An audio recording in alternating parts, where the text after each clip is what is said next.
In the city that so often has hosted the final days of the baseball season, ready to rock with a new year and a marquee matchup on Baseball Night in America.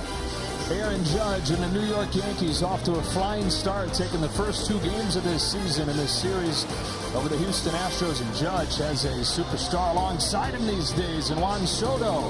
Altuve and the Astros trying to get in the win column as we welcome you inside. The Hall of Famer John Smoltz, I'm Joe Davis.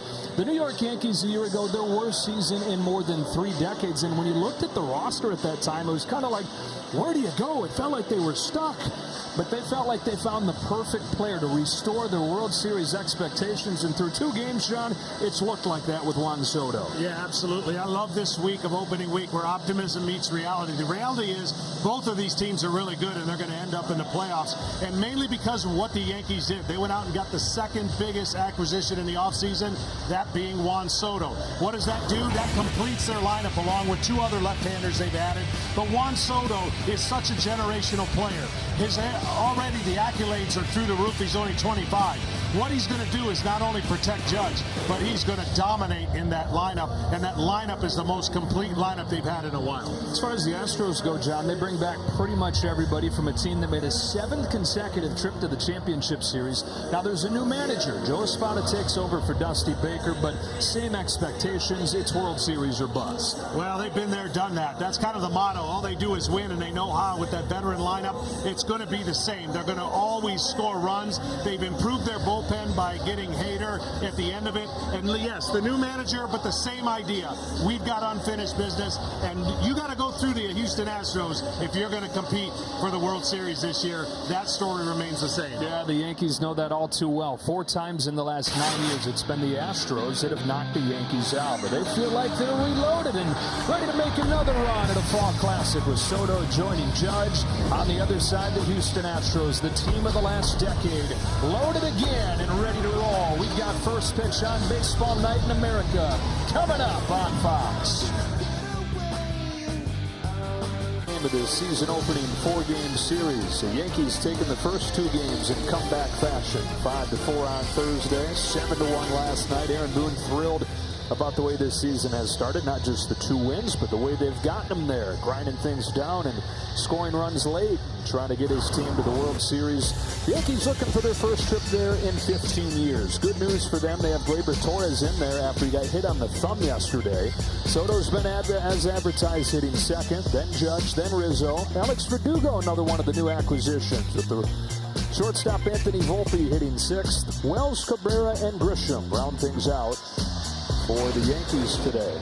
On the mound for the Houston Astros, this is Hunter Brown, who exploded onto the scene, John, at the end of 22. He wasn't as good last year, but they still feel like, and you feel like, he's got ace potential. Yeah, I like him a lot. And certainly last year was a rough year as you look at the numbers, but he's learning, and he's got all the stuff to wipe out opposing hitters. He's got 4-pitch mix. He's added that curveball, and here's the percentage that you're going to see. 4-seam fastball that cuts, gets those ground balls on that pitch, curveball, cutter, and then that splitter changeup.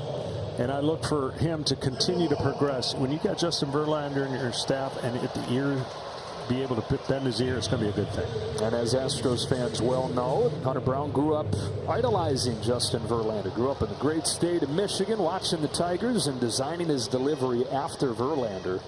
He now gets to call his teammate. The 25-year-old from Detroit trying to pitch the Astros to their first win of the year.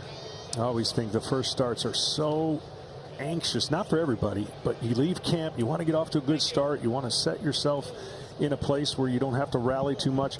And I would think for him, one of the big improvements this year that he can actually improve on is those first pitch strikes. So see if that theme tonight works against a really good, patient now Yankee team. They had the 3rd lowest first pitch strike rate in the league last year. As Torres stands in, Brown comes home, and away we go with a fastball a little bit low, called by DJ Rayburn.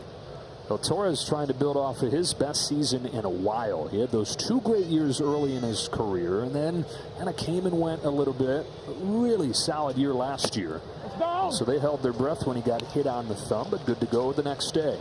Yeah, this guy's so talented, of course, and loves the fastball in and up. You see he hasn't chased the first 2. That's going to be a theme we'll talk about that Aaron Boone is employing on his offense to make the pitchers feel it.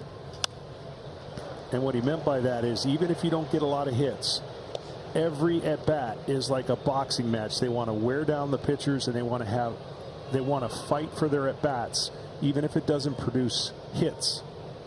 And what a cool thing for Boone and for the Yankees, all those guys in that clubhouse, to have that be the message through spring and then have it show up in the first 2 games, because they didn't do a whole lot early either of the first 2, but that heavyweight mentality you mentioned, late in the game they surged and had back-to-back comeback wins. Yeah, and the goal that he was telling us is we want that to last. We don't want it just to be for a week. We want it to be for the season.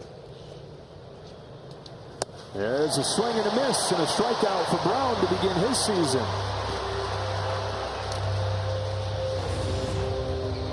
Well, you can see how this ball cuts, and that's that 92-mile-an-hour cutter slash slider, however you want to quantify it. It's a pitch that off a fastball looks the same, and then at the end breaks about 3 to 4 inches. And here is Juan Soto, and it has been quite the first impression for him. He's reached base 7 of his 10 plate appearances. The number's obviously impressive, but then you go back to what Aaron Boone's talking about stylistically for this offense. He said this guy embodies everything they want to be. And he is in such control of everything he does. And he's comfortable working the count, which a lot of young players are the opposite. They're anxious. They want to use their talents and get action right away. It's a very fitting way for his time to begin, or for him to begin his time with the Yankees. He had an 8-pitch walk in his first plate appearance. Guy that has led the league in walks 3 consecutive seasons. Really seems like the perfect player for the Yankees in so many ways, including his confidence that just pops off him. I'm telling you, pitchers, he wants to bait them. Here's a soft bouncing ball. Brown, a good athlete, hustles over there and cuts it off. Round number 2. What would you have done if Juan Soto had struck with you? I would have loved it, actually. I know most people think, oh, you're from the old generation. I would have loved it because it would have put me amped up to want to just fine-tune it and work every pitch I can against a great hitter. And then every once in a while be able to throw it back to him with a little shimmy on the mound or something. 2 up and 2 down, and no matter how excited Yankees fans are about the Soto acquisition, this is still the guy. This is still the captain, Aaron Judge.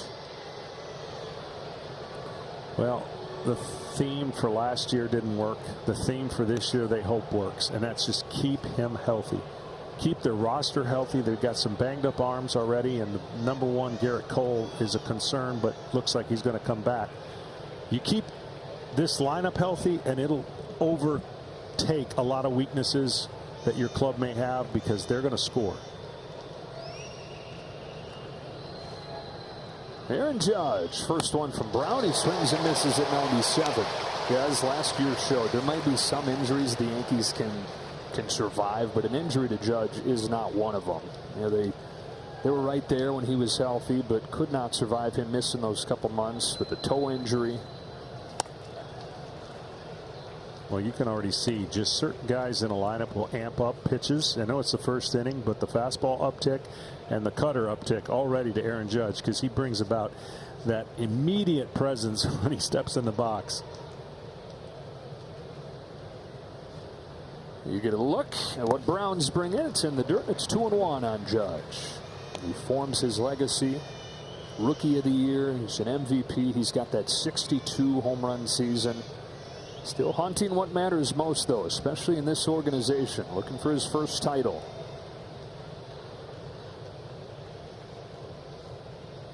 On a 2-1 from Brown. Judge takes ball 3. Well, the one area of improvement has been for him is he doesn't chase down breaking balls as much. That was a kryptonite for him. Everybody was trying to pitch him down, and that's one of his weaker spots, as tall as he is. So you make a mistake with a breaking ball, and it's train worthy. It goes over to where the train is, and he stopped chasing that ball off the plate, which has really gotten to that MVP level. See what he gets on 3-1 from Brown. It is a breaking pitch. Hit foul. Count goes full. But when he stays healthy, there is nobody better. Rookie of the year when he did so in 2017. 2021, Yankees had a good year. He finished top 5 in MVP voting, and of course that historic 22 season. And he was on a similar pace last year when he had that unfortunate toe injury in LA. The payoff. And Judge has the walk. Yankees have their first base runner. And that's just, again, just maturity and learning how guys are pitching you, but having the discipline to stay off of that pitch and not try to make something happen. And when you have a lineup that is long as the Yankees do, you can pass the baton on. Before, you would try to force actions and try to force the ball over the fence, and not anymore. This lineup, again, we talked about it, Aaron Boone, especially with this guy being healthier at the plate, Rizzo, it's a different lineup now. You know Volpe's going to get better. You know that Rizzo's going to have a better year. And if everyone else just does their normal thing, now you've got like a brand new offense that you didn't have last year. Well, Rizzo, John, last year through 2 months, he was their most consistent guy. He was hitting above 300. He was hitting for power. But then he suffers the concussion on May 28th. Never felt right again. For a lot of you, didn't know exactly why he didn't feel right. But you see what happened to him. As the way he put it, it was like a constant hangover where he'd walk back to the dugout thinking, how in the world did I miss that pitch? But he shows up to spring training this year and he's like, wow, this is what it used to look like. This is great. Feeling happy and healthy. 0-2 pitch. Chokes up, swings and misses. And a scoreless first inning for Hunter Brown. Astros come to bat against Marcus Stroman after this. Field for the first time. Diaz DHs, and then down at the bottom, Dubon and Caratini both get their first starts of the year. First start is a Yankee coming from Marcus Stroman, who grew up in Long Island cheering for the Yankees, now comes over for the Cubs on a 2-year contract. Well, if you want to see polar opposite pitching, that's what you're going to see. One very emotional, athletic, smaller in stature, and going to rely on that sinker and spinning the baseball, where you got power on the other side from Hunter Brown. But again, health being the issue. If he can stay healthy, the rotation for the Yankees, big-time benefactor to have him on their staff. Jose Altuve leads things off and takes strike one. An all-time Astro great is now going to officially be an Astro for life with that long-term contract. Signed this offseason that takes him through his 19th year here. And he's been the face of their rise. He's been there for forever now. It's his 14th year. When you think about where they were, John, when he arrived to what they've become, he's probably the biggest reason. Yeah, the smallest guy is the biggest reason. And he has given hope to so many other. Every time I see him, I just think of, if you don't think things are possible based on certain sizes and shapes in this game, then you haven't watched Altuve. On this 2-1 pitch, takes high, ball 3. Grew up in Venezuela. He says, Houston, now my home, though. His wife, Nina, his 2 daughters, very happy here. And so when they started talking about a long-term deal, he said, of course, let's do it. He cracks one to short. Volpe's there to get it. Well, the defense is going to be very important when Stroman's on the mound, because he wants to get the ball on the ground. And so they're going to be active and be on their toes when he's throwing strikes. He gets a lot of ground balls. This wasn't a ground ball, but certainly Volpe was ready in case it bounced.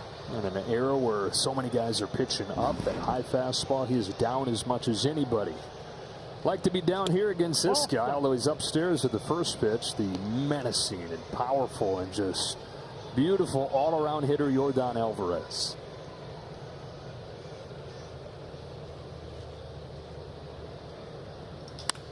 Sends a fly ball the other way. Verdugo's going back on it. Onto the track. He's got room.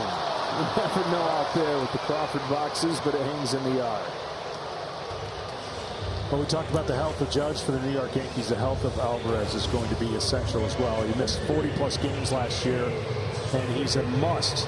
Talking to their manager, Joe Espada, said, I've got to find a way to keep him healthy and keep him in the lineup, because he is kind of the linchpin. It's in left field today for the first time. Kyle Tucker, another all-star hitter for the Astros, climbs in there.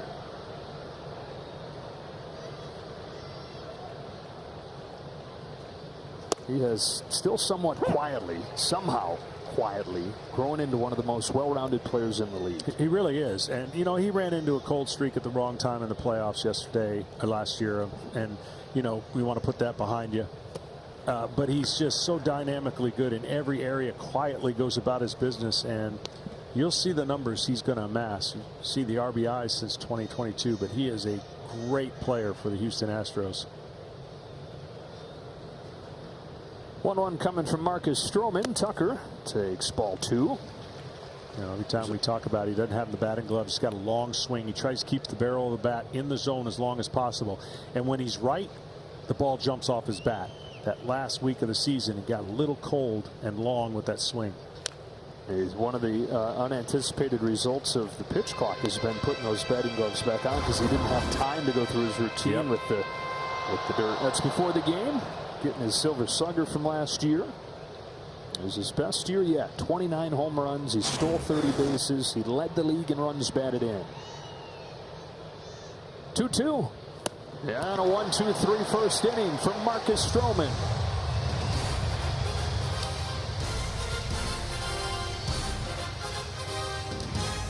.com. We've done your homework.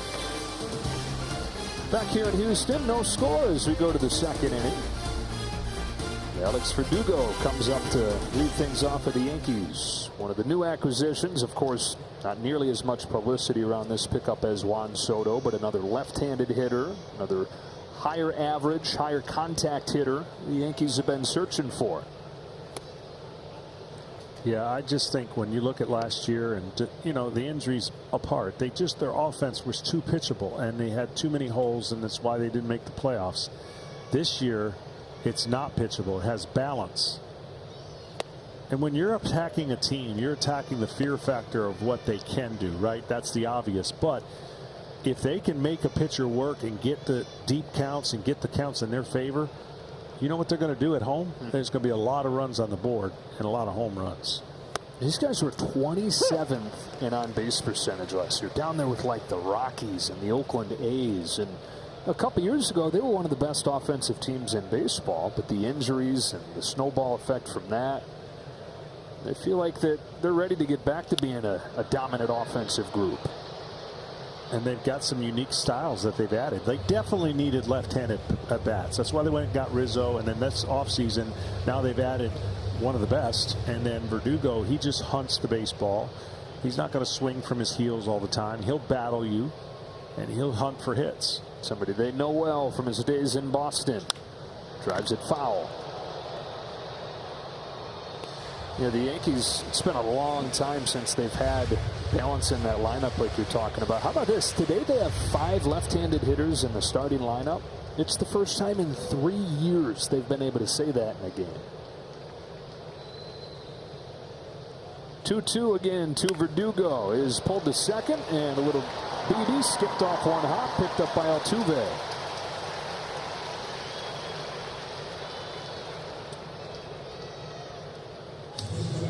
One gone in the second. Here comes Volpe, and we go down to the field. Here's Ken Rosenthal. Well, Joe, Hunter Brown came up with a new pitch during the offseason, a slower slider. Now, toward the end of last season, he was struggling against right-handed hitters. When he couldn't locate his curveball, everything else, the cutter, the fastball, was firm, and that made it a problem against those righties. Threw that pitch once in the first inning on a 3-1 count to Aaron Judge. Look for it more today.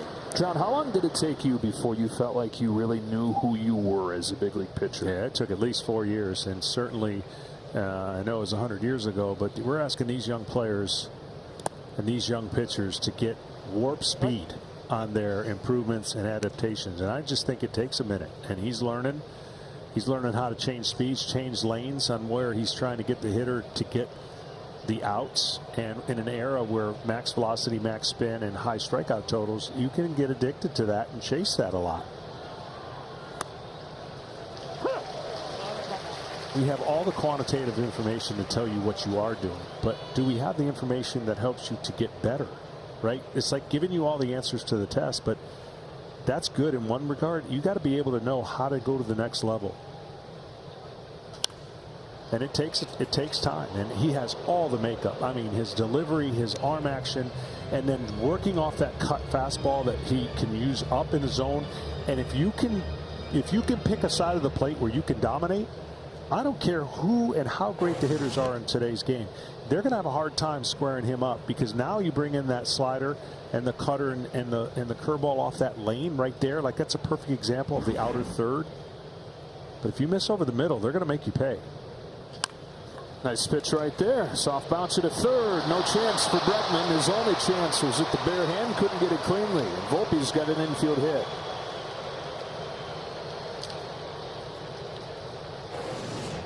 Well, his off-speed pitch was a great pitch here. Got him out in front. Volpe's got good speed and one of the best third basemen in the game. I don't even think if he comes up with it, it matters.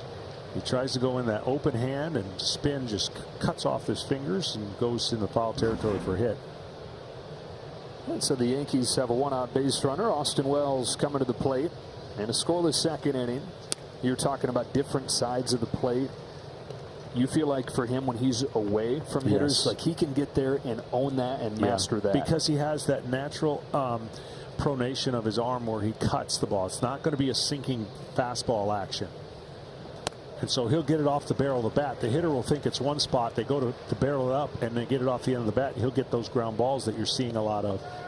And then he can elevate because of the spin on that fastball. He can elevate it and change their eye level. So you can make one pitch look like 3 different pitches if you learn how to master the mechanics of it and throw it where you want to. 2-1 on Wells. He got off to a good start last year. He had a 3.5 ERA at the end of June, but a 7 ERA over the last 3 months. He felt like he wore down a little bit. He had more innings pitched than any rookie in baseball. And then the other problem for him was when things started to go wrong, he didn't think he handled it well, let those big innings blow up on him. Yeah, and now throw in that which we did last year. The pitch clock speeds that up too. So you have to have a time to adjust. Everyone's had that year under their belt where they go to spring training, either work on holding runners on or work around the clock and the reaction time that you need to have and the training for that.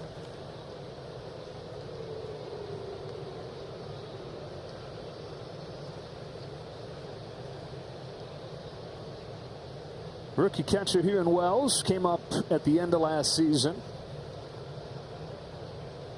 Now on a 2-2 pitch, sends it foul. Doesn't it look like he could grow that mustache in 2 days? It does, and it may or may not be real. It's a big one. Well, you know he'll have the world in New York coming up with things if he can do well. Anything in New York City will magnify itself. Austin Wells mustache giveaway day. Pokes one to shallow left field that'll dunk in front of Alvarez for a base hit for Wells, who has just simply put the ball in play a couple times this weekend and benefited from it. Had the air on the pitcher last night, and the Yankees come back on a little tapper in front of the plate. He's got a single here. Well, there's that split finger. He's out in front and hits it off the end of the bat. That's exactly what I was talking about. Those are things you can't control. He doesn't know where it is, but he's going to find out it was a flare that gets a nice hit out of it. But those are the kind of swings and the kind of reaction you want. You know it. You don't want to give up hits, but you also don't want to give up rockets either. So that's how you take the sting out of the bat. 2 on with 1 out. Oswaldo Cabrera is at the plate, and just like everybody in New York was saying, we got Juan Soto and we got Oswaldo Cabrera, so we're ready to contend. I mean, are you kidding me? What this guy's done over the first 2 days? Well, you and I were talking about before the game. Spring training, you go and you do all your work, and he was struggling early and then had a couple good weeks leading into it. And it's a dream start for hitters. You want to get off to a start so well so that you have cushion. Little tapper along first. That goes foul. And the other thing you don't want to do is wait too long to check in for your first hit, or your first win, you know, things like that. But I find it that guys just react differently. Some traditionally start out, once you accumulate time, you say, well, he's a slow starter, don't worry about him. He gets off to a fast start, and you hope you ride it, and he's definitely gotten off to a nice fast start. Well, it took an injury for him to have a start at all at this point. DJ LeMahieu's foot injury, which you've probably heard by now, he has a fracture in his foot, so it's going to be longer than they anticipated. But that opened the door for Cabrera to be the opening day third baseman. He hits the go-ahead home run on opening day, and then yesterday has the first 4-hit game of his career. And the Yankees just acquired John Birdie from the Marlins, who Aaron Boone was really excited about getting in the lineup, and he was going to yesterday, but he said, well, I can't bench Cabrera after he hits a homer. And then today, I can't bench a dude after he gets 4 hits. So Cabrera just keeps on rolling in there. Well, the beauty of baseball, it'll some weeks look like a beach ball coming in there, and sometimes it'll look like a golf ball. And you just got to ride those hot streaks and make the most of it and try to survive the cold streaks, because they're going to come to everybody and no one's immune. Another 0-2, swings and misses. Brown with his third K.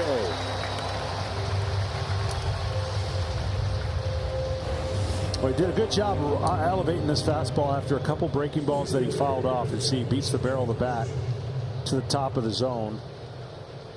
And look, this guy's going to, he's been, you know, he averages 10.2 strikeouts per 9 innings. He's going to strike you out. It's just, can he combine the strikeout with the economy that it takes, meaning pitch count, that keeps him in the game a little bit longer to impact the team, you know, in a more positive way, and he will. 2 on 2 out, second inning. Yankee debut here for Trent Grisham. Came over in the same deal as Juan Soto from San Diego. Yeah, man, it's like, by the way, we also got a 2-time Gold Glove winner and can go out there and spell Aaron Judge in center field, give him some great defense, and another left-handed bat.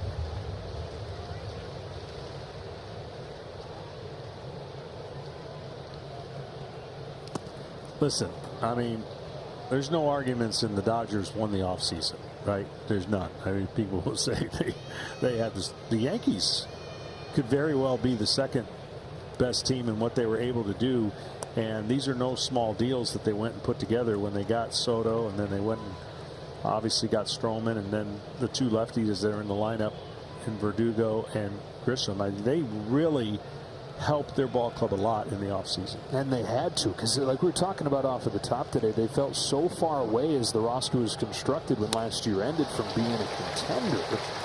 But they made specific moves to strike at specific long-standing weaknesses, vaulting them right back into the picture. Then you got to go play the games, and you got to have the dudes stay healthy, because we've talked like this about the Yankees many times before.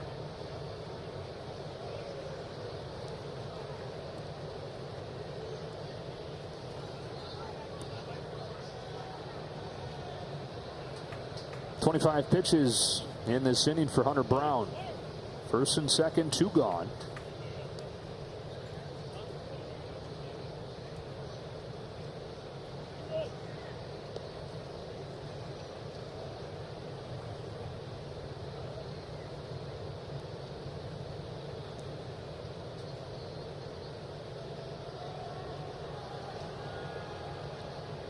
Here comes the 2-1 pitch. Got the bottom of the zone this time. 2-2.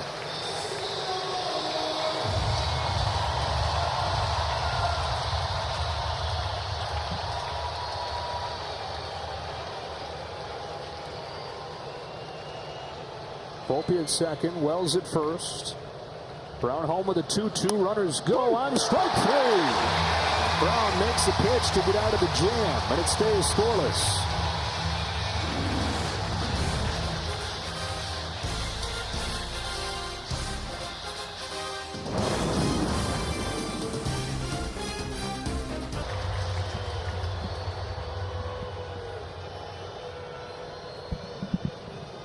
The birthday boy leads off this second inning for the Astros. It's Alex Bregman, turns 30 today.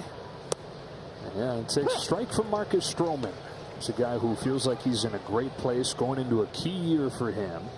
Entering free agency at the end of the year. Feels like Alex Bregman is primed to have a big year. You combine the timing of this year with the confidence that he always plays with. Joe Espada feels like he's the kind of guy, if anybody can handle a platform year, thrive in it, it's him. Yeah, he has the makeup for everything you just mentioned. The surprising part is 0 for 11 against Marcus Stroman. Staying away from him here. Made a good pitch. And part of that reason why he might be 0 for 11 is because he can dot the outside part of the plate. He loves it inside, does Bregman. I mean, he is so quick to the ball.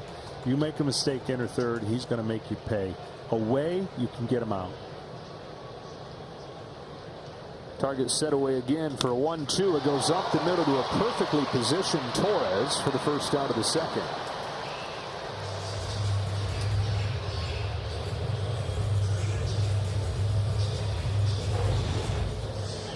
Well, play him away and hit it right up back to middle, and now they have people there on a daily basis to take away what usually was a hit.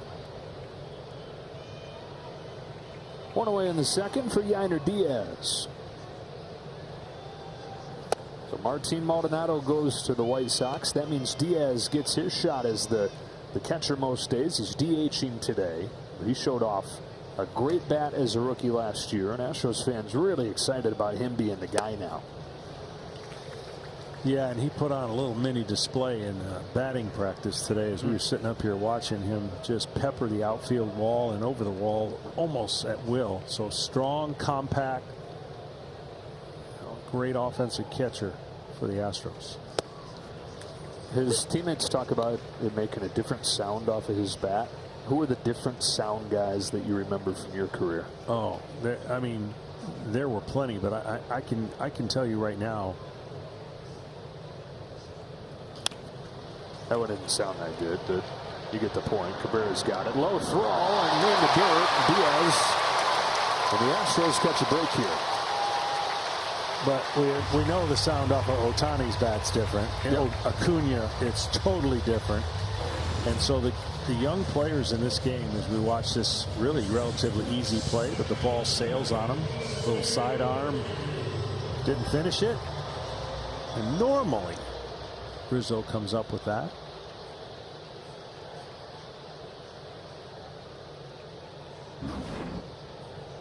A runner aboard with one away for Jose Abreu.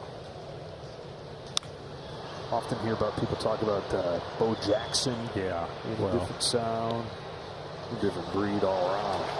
Yes, he was. I mean, anyone who could break a bat that easy over your knee, you know he's strong. Abreu trying to build off of the way he finished last year. It was a disaster of a start to his time in Houston, but final couple months into the postseason, got back to being his productive self.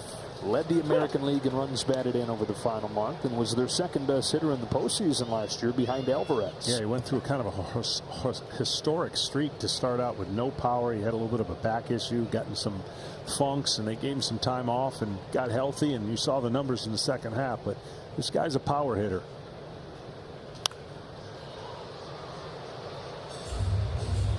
He didn't hit his first home run as an Astro until the end of May.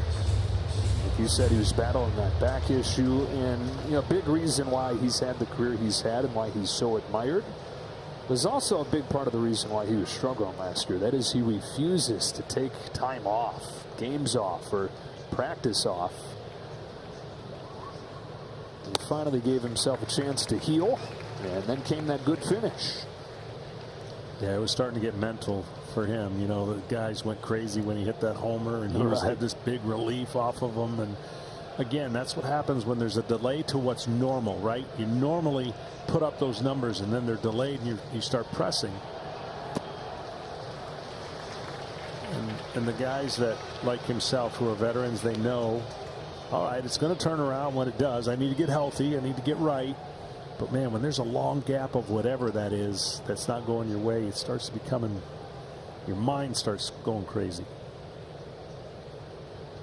37-year-old in his 11th year, second one with the Astros, on a 2-2 pitch. Boy, tries to lay off and does, and it hits him. Abreu, now they're going to say that he went around, and Abreu's headed back to the dugout. No, the first base umpire actually said he didn't. They checked, and he gave the no swing. And Abreu might have thought he went around. That's why he was walking in the dugout. Abreu thinks he's out. First base umpire John Lipka said no, he didn't swing, which means he was hit by this pitch, and he gets first base. Bottom of the hand.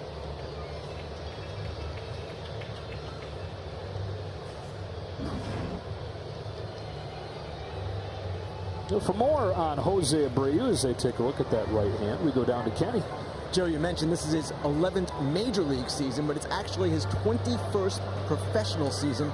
He began his career in Cuba at age 16. And you also mentioned last year the struggles. That was his first year with a new team in the majors. The Houston Astros, after all those years in Chicago, it was an adjustment for him. He also is in much better shape physically now. He's been doing yoga, stretching. 37 years old, still going strong. And he joked around with reporters, Kenny, and said, you guys should try it. It's really good. Hips feel great. Back feels great. He's aboard, and Pena's up.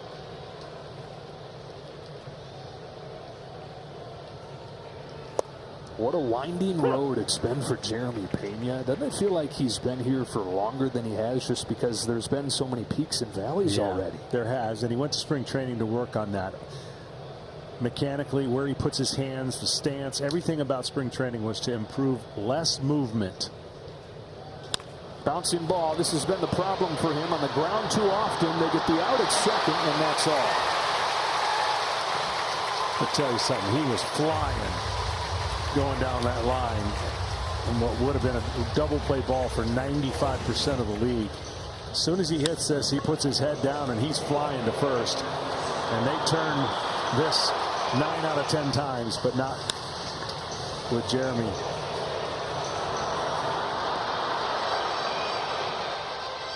And Stroman doing what he does, inducing that ground ball. Thought he was getting out of it. Instead, he's got to face Mauricio Dubon. Runners at the corners and 2 gone.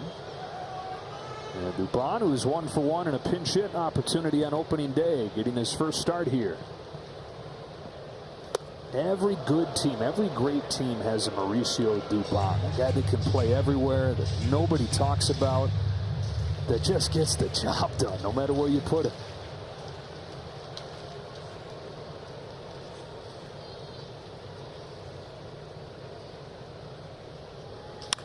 Smacks one the other way. Soto's going back. He can't get there. Bounces off the top of the wall. Dubon delivers. Diaz in to score. Here comes Pena to score, and it's 2-0.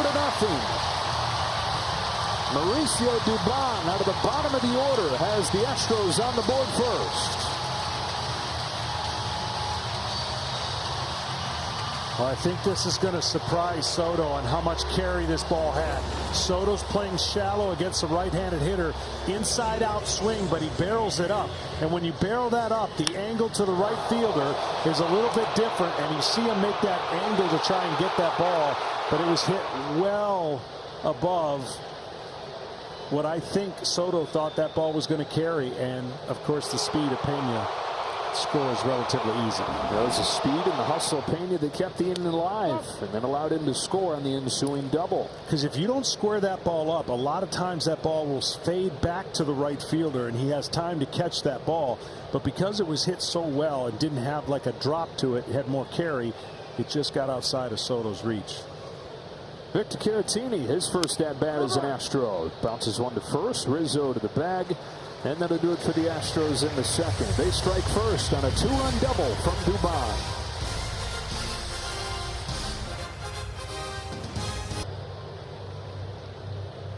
Listen to every MLB game live, and you can watch the minor leagues, MLB Big Inning, and available pre- and post games with no blackouts. Go to MLB.com/atbat for details. Mauricio Dubon's 2-run double has started the scoring. Back to the top of the Yankees order with Gleyber Torres. Hacks the first pitch foul from Hunter Brown.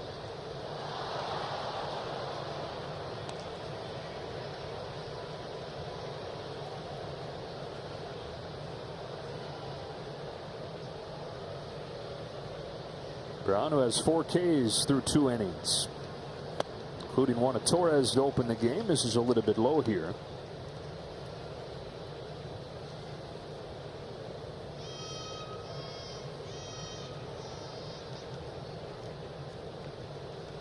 Now the 1-1 pitch. Ball 2.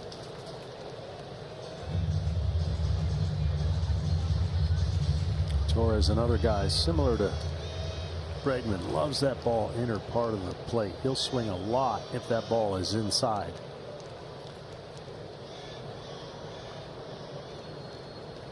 Oh, it was inside, and it was lifted to left center field.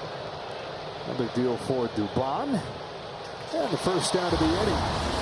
Well, this great franchise, some great duos through the years. Gehrig and Ruth had a decade together. Maggio and Garrett, 4 years together, 3 World Series. The M&M boys of the 1960s. Do they have their next great duo with Aaron Judge and Juan Soto joining the group? Side by side, you see their best seasons. Of course, the 62 season for Judge in 22. The year before that in Washington, Juan Soto is a runner-up for MVP to Bryce Harper. When you put these guys back-to-back in the lineup, good luck finding a better duo in the game today. And, you know, Juan Soto, with the protection of Judge, is going to have why I think he's going to have an even better year if he stays healthy. Short porch and right, his discipline to the strike zone, it bodes well for the New York Yankees when this young man is batting before Aaron Judge. On a 1-0 from Brown, Soto grounds it sharply through. Base hit into center field. Soto's been on 8 of his first 12 times as a Yankee.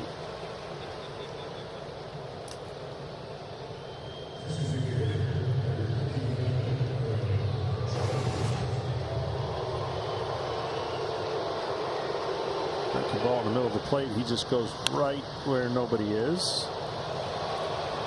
So he's on and Judge is up. You mentioned the word protection. We talk about that a lot in baseball. We throw that word around. But for the pitcher, what does that mean? What does that feel like when you feel like a dude has protection? Well, the one thing is, you know, to navigate through a lineup now, you don't have as many places to go, right? You can walk a guy, pitch around a guy. And I think the one thing, when a pitcher gets the lineup card, he already knows who he's going to go to get outs. I mean, that's just the way you navigate it. And what it forces you to do is to be extra careful and make sure you don't create big innings by letting the big boys do a lot of damage. And so that's why if the Yankees ever get to a place where, let's just say Volpe continues to improve and he's got, you know, he's shut the door of the open swing down and away, and he's closed up a lot of things. He's a more prototypical leadoff guy that could create problems if he ever gets to go to the top of the lineup again. I mean, Torres is there now. LeMahieu when they get him back. Yeah, I mean, you get traffic on in front of these guys, it just makes it much more difficult to pitch. And that's what it should be. You should, as a hitter, create stresses for the pitcher, and your lineup does that by the way it's. The last year's lineups just had too many holes, and you could pitch around. You could, you know, you just, and it showed up. That's why they didn't make the postseason, and they just offensively were very stagnant, clogged the bases, didn't have much going for them when you don't get 3 or 4 guys hot. Now they can beat you with a 1 hit in an inning with 2 walks, right? They don't have to just hit homers. It was homers or bust for the Yankees. Already fighting the longest title drought since Babe Ruth led them to their first in 1921, and then they go 82 and 80 last year. And it's always World Series or bust for the Yankees because they're the Yankees. But Aaron Boone said he felt like coming off of last year, there's this extra edge to the preparation, a little bit of extra fuel coming from that as they look for a bounce back season and their first World Series since 2009. Now the 1-2 to Judge. Grounded foul. Well, they have to hold the fort down in this regard. Garrett Cole is a big missing piece. I mean, he's your anchor. He's the stud. He's the go-to pitcher, and he's going to be missed for a while. Now, the other guys collectively can get it done, and they should be fine. And certainly with their bullpen is very, very good. But that is going to be a hole that they have to kind of buy the time, hang in there, and get him healthy. And then when he does, it's just like adding a free agent. 2-2.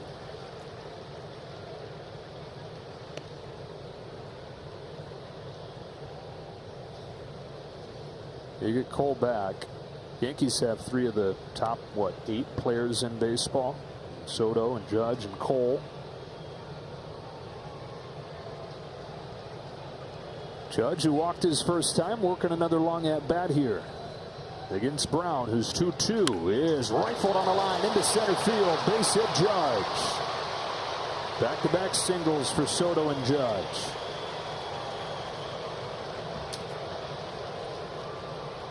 Hey, what's the latest on Gerrit Cole now that we're talking about him, Kenny? Joe, he's still shut down from throwing, and obviously when he resumes throwing, whenever that might be, it's going to take a build-up. He's going to have to do the normal spring training progression. So June 1st is a possibility, but talking to pitching coach Matt Blake today, he said, listen, we're not putting a date on it. Whenever he comes, he comes. And they will be thrilled when he does. Yankees down 2, threatening here. Well, the way this series has gone, Yankees got them right where they want them. They've trailed both games so far and come back to win. Anthony Rizzo is Soto at second and Judge at first. Gets under it, backing out of play. Well, you see Anthony Rizzo right there at the bottom of the bat. As he gets to 2 strikes, he will choke up more and try to take away some of those pitches. He's not afraid of getting hit. Been hit more than just about anybody. And right now he'll use the big swing and the traditional grip on the bat. But he has, when he's right, owns the inside part of the plate and baits the pitcher to pitch him away. And then what's away to most batters is actually down the middle because he's on top of the plate. I've always said not everybody can stand in there and get hit that many times and be prepared for it. But what he's willing to do is say, I don't think you can make 3 great pitches on the inside part of the plate. And so I'm going to take away what I think is probably harder for me to hit, and I'm going to get more pitches to hit. And over the course of his career, that has happened. Has been hit 214 times in his major league career. Through one season, we got hit 30 times in 1 year.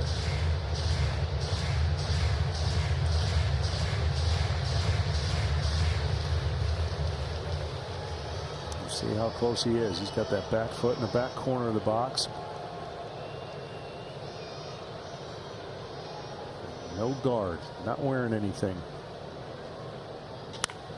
Bouncing ball to first that gets by Abreu. Tough hop and it scoots into right field to get the Yankees on the board. Soto chugs in and it's 2-1.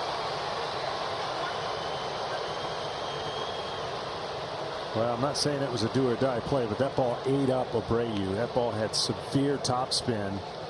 And that's one of those you try to guess right here. Watch how he tops it right there, and then that big overhop gets the glove and goes into right field. Just really kind of an in-between. He's trying to just guess where it's going to hop, and then it eats him up. And it is ruled in the air. It's tough air. And it's 2-1. Astros last night on defense, it was atrocious in that 8th inning. 2 key errors that opened the door for the Yankees' go-ahead rally. That there difficult play leads to a run nonetheless. And Alex Verdugo with a tying run in scoring position. It'll be interesting to see his approach. Now, you know these players play on the road and have the same batting approach, but he played at Fenway where he could really pepper that ball in left center. And so he'll have short left and short right at his new home in Yankee Stadium.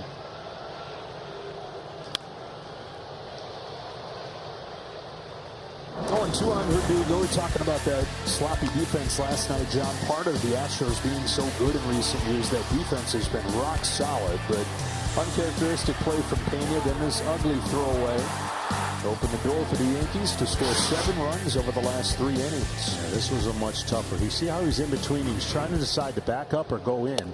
And whenever you get in between as an infielder, the ball then owns you.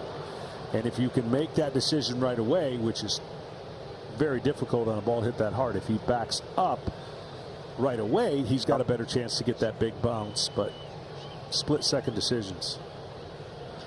Bouncing ball to second. See if they can turn it here. 4, 6, 3. They do. Double play limits the damage to 1. Yankees on the board. 2-1. Middle 3. Juan Soto and the Yankees trying to get to 3-0 for the first time in more than 20 years. Got to go back to 2003. Find the last 3-0 start for the Yanks. Top of the order for the Astros. Jose Altuve. It's Marcus Stroman taking ball 1. Conversely, the Astros are 0-2 for the first time since right before Jose Altuve came up in 2011. We've talked about this before, but I just love, now that I'm retired for a long time, how quickly people panic. It's the first week talk show. It's a must in every city. If a team starts out slow, you've got to tune in because it'll make you laugh and you swear that it's been 2/3 of the season already. And it works both ways, right? Like the Yankees are headed to the World Series for sure. The Astros are broken. One ball, one strike on Altuve. That 2011 season where he came up was the first of 3 consecutive years where the Astros lost at least 106 games. And he's the thread through the whole thing. He's ahead 2-1. 33 years old now. Set him to 4 World Series trips, a couple championships in 17 and in 22. Racking up his own honors along the way. Count evens 2-2 on Altuve.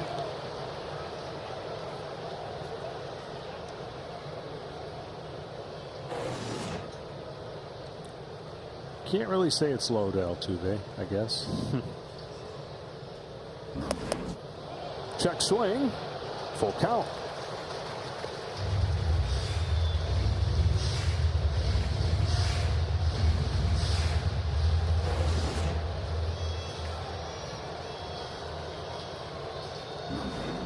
Stroman comes back home, and Altuve pulls one to short. It backs up Volpe from the outfield grass, flings it across in time. Anthony Volpe, one of the ways that I think he exceeded expectations last year was with the defense, winning a Gold Glove as a rookie. Well, he's got a much stronger arm than he looks, right? He knows he's got to get rid of it, but he's got a pretty good arm to play that position and just barely gets it there as he backs up and knows Altuve's getting down the line. Big batter to get with a big man coming up in Yordan Alvarez.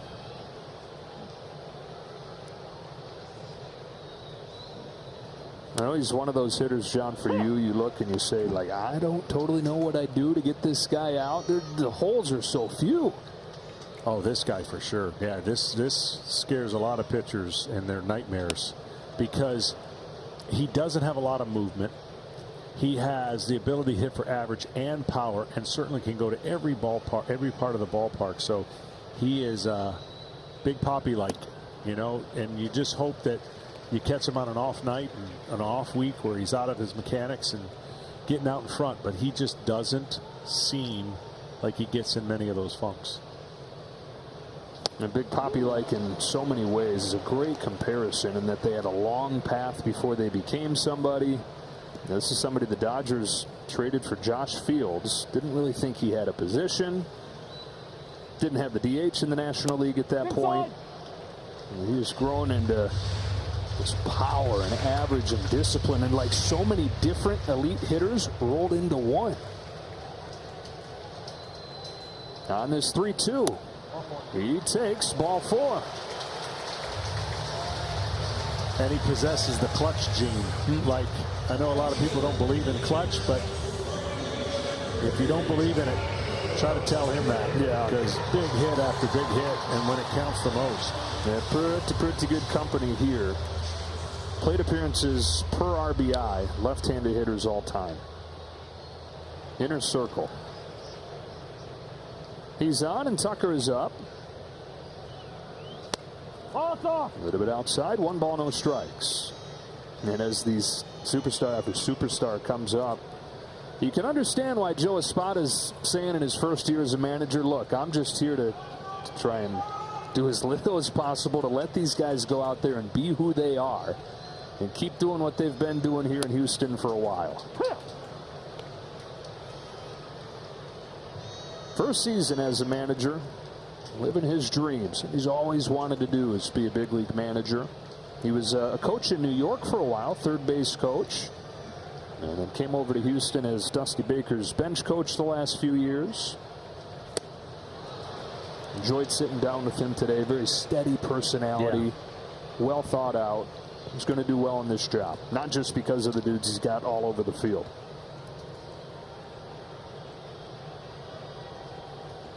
"26 years in coaching to get this chance." Yeah, I'm trying to think. I'm sure there's examples, but I'm trying to think. There's not a lot of examples where a young manager comes into a team already expected to win, right? Usually young managers take over clubs that are starting to climb. So there's some pressure built in there to a club that everyone would anticipate. Not only are they a playoff contender, but a World Series, one of the World Series favorites. So I'm sure he'd like to bank his first win tonight and get that over with.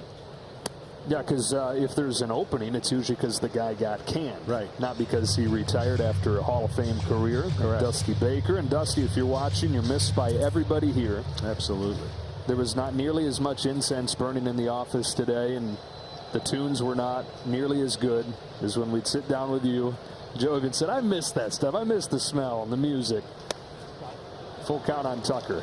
Let's not forget the talent he had with a toothpick. That too. Nobody better.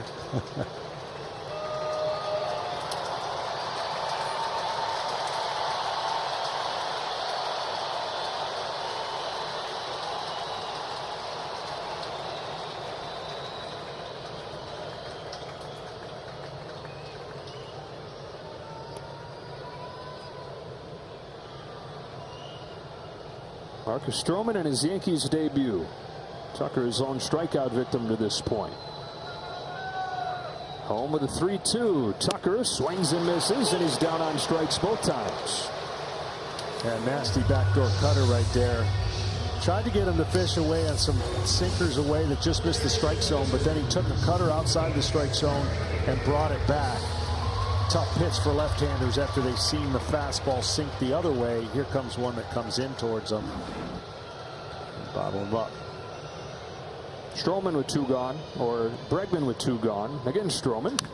That's a towering fly ball to left center field. It'll hang in the yard for Trent Grisham. Just picked the wrong part of the park. And after 3 innings, it's 2-1 Astros.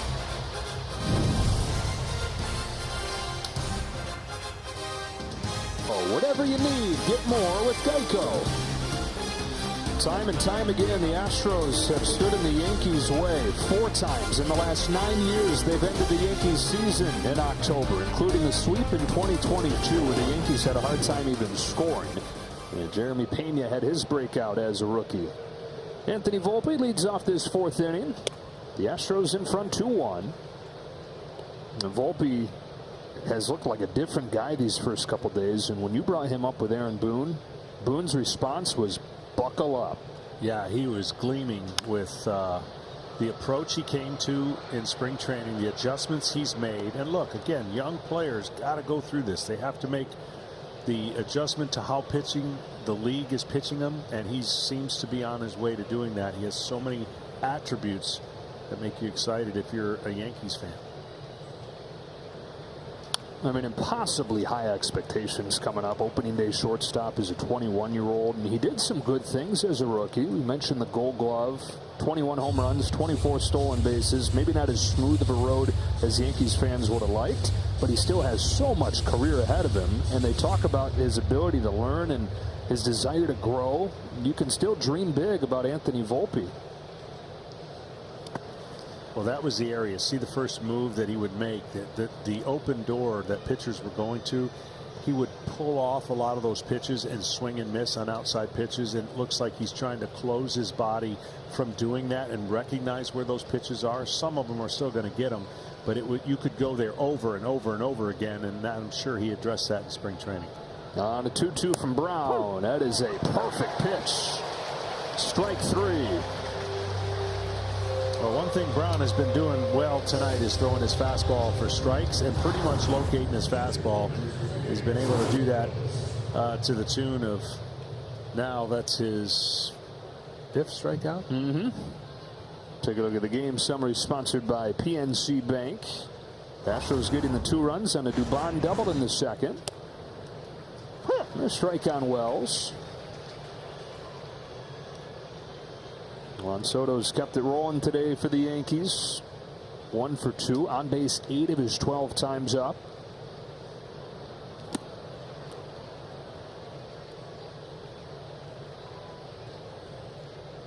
Hunter Brown facing the Yankees. Already the 3rd time in his young career that he's faced New York. And we were talking about Dusty Baker earlier. When he faced the Yankees for the first time last year, Brown, they asked Dusty if he had any concern about his ability to face, the bright lights and the pinstripes. And you'll appreciate this response. Dusty said, hey, this dude's from Detroit, and all the dudes I know from Detroit are some cool borderline gangsters. Well, he's, again, at the makeup of being a frontline starter for a long time. You had a chance to get to know him a little bit this winter. I talked to him last year and then got a chance to talk to him in the offseason. And again, you mentioned it from the start, you know, Verlander, why wouldn't you want to pattern yourself after Verlander growing up in Detroit and watching the Tigers? But, man, once you learn a routine and a structure, the game goes fast, right, for young players. And so any knowledge you can get or wisdom that might help you, I think he was eager to ask questions. And that's what I love about my job. I'm not really associated with anybody, and I get to talk to anybody that wants to talk pitching or talk baseball. And so it was fun to get a chance to talk to him. And obviously I've talked with Justin Verlander for years and played golf with him, and those two will work well together to pick each other's brains. And that's what people don't understand. That's what Glavine, Maddox, and myself were able to do. And we didn't pitch alike. Those two guys, Hunter Brown and Verlander, pitch alike. So it's even easier to kind of attack a lineup and say, hey, what did you see? What do I need to do differently? And those learning curves are great when you have people to help you.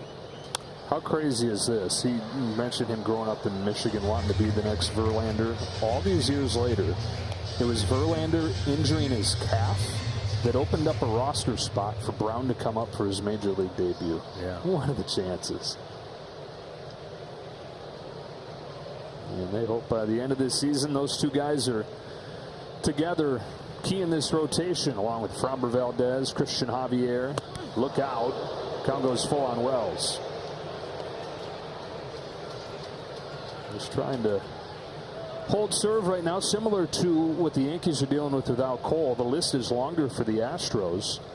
Verlander and Urquidy going to be the first guys back. Garcia and McCullers coming back midsummer at some point. Wells earns the walk here. Worked him hard. 9 pitches, and he's on with a free pass. Time for a game break. We say hello to Mike Hill.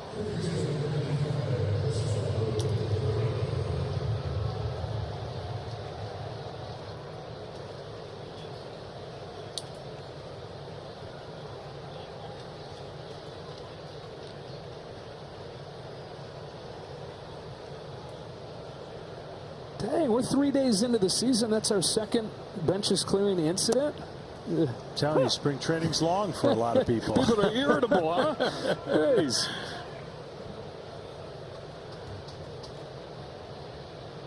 You had the Brewers and the Mets. Said yesterday, 2 days ago, with McNeil and Hoskins. This is in the dirt. Wells is headed for second, and he'll get there. Here's what run into scoring position. Joe. Here's what I think it might be. I've always wondered this for years, and I think teams are doing it now, but you have day games every time in spring training, right? For the most part, occasional night games. All these day games, you get up early, you got your body clock working, then the season starts, you're excited, and all night games. Circadian clocks are all thrown off, and everybody's mad about it. Cabrera hits this ball in the air to center field. Dubon in the move. Shy of the track, gets there. Wells heads for third. 2 out. And how about the Dodgers and the Padres going to Seoul to add that whole circadian mess? Let me tell you, and I know you guys went, but you got to have the right attitude to do that. You got to make up your mind as a club. Okay, this is inconvenient. This got a chance to just really tear into routines, but you know what the Dodgers are? They're really good, and I think they can overcome that. But it is a definite change to the environment of what you're normally used to. 2 away, up to Trent Grisham here, try and get the tying run in. The former Padre.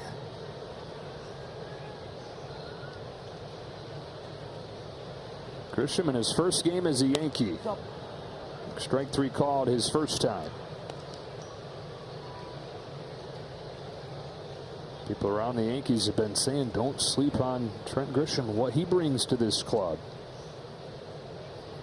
He's not necessarily throwing in that Soto deal, where 5 pitchers went to San Diego. Very patient hitter. He thinks sometimes goes past patient and becomes passive, and that's when he runs into problems. I agree. That's the tug of war game, right? That's the work the count, and then you get into a funk where a pitcher gets hot and you're 0-2, 1-2 a lot.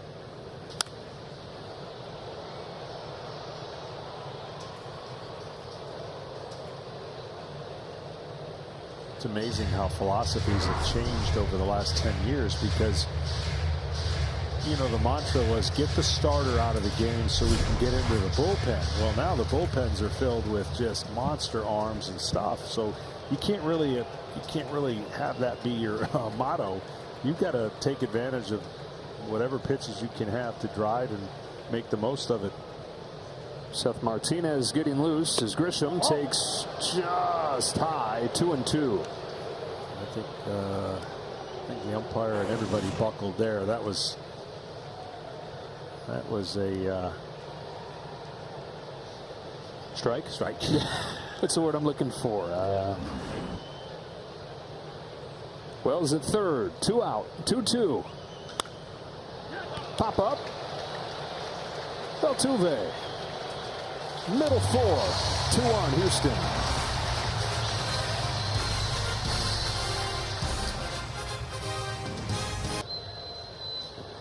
Play Ball is baseball's global youth initiative to highlight the fun and accessible ways to play our great game. To learn more, including how to find a league near you, go to playball.org and follow @playball on social media.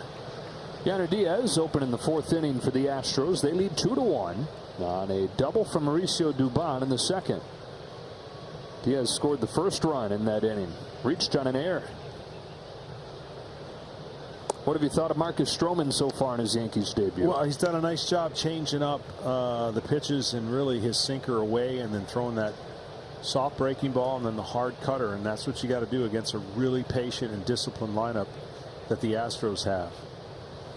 The one area that you can expose Diaz, which is not a strength of really Stroman, but up in the zone, above the zone, he'll chase. He threw him the quality pitch, first pitch, because he's aggressive early. So this guy has a lot of power, and if you make the mistake middle to middle in, it's not coming back. But if you elevate the ball above the strike zone, you got a chance to get it, to expand it and swing and miss. Here's 2-1. Diaz takes low. What a pickup he is. Out of the Dominican Republic originally, signed with Cleveland and then acquired from Miles Straw in 2021. 282 as a rookie last year. He's got a leadoff walk. A rare walk. He doesn't walk that often. Yeah. As part of that exciting ALCS last year, Texas has kind of become the capital of the baseball world lately.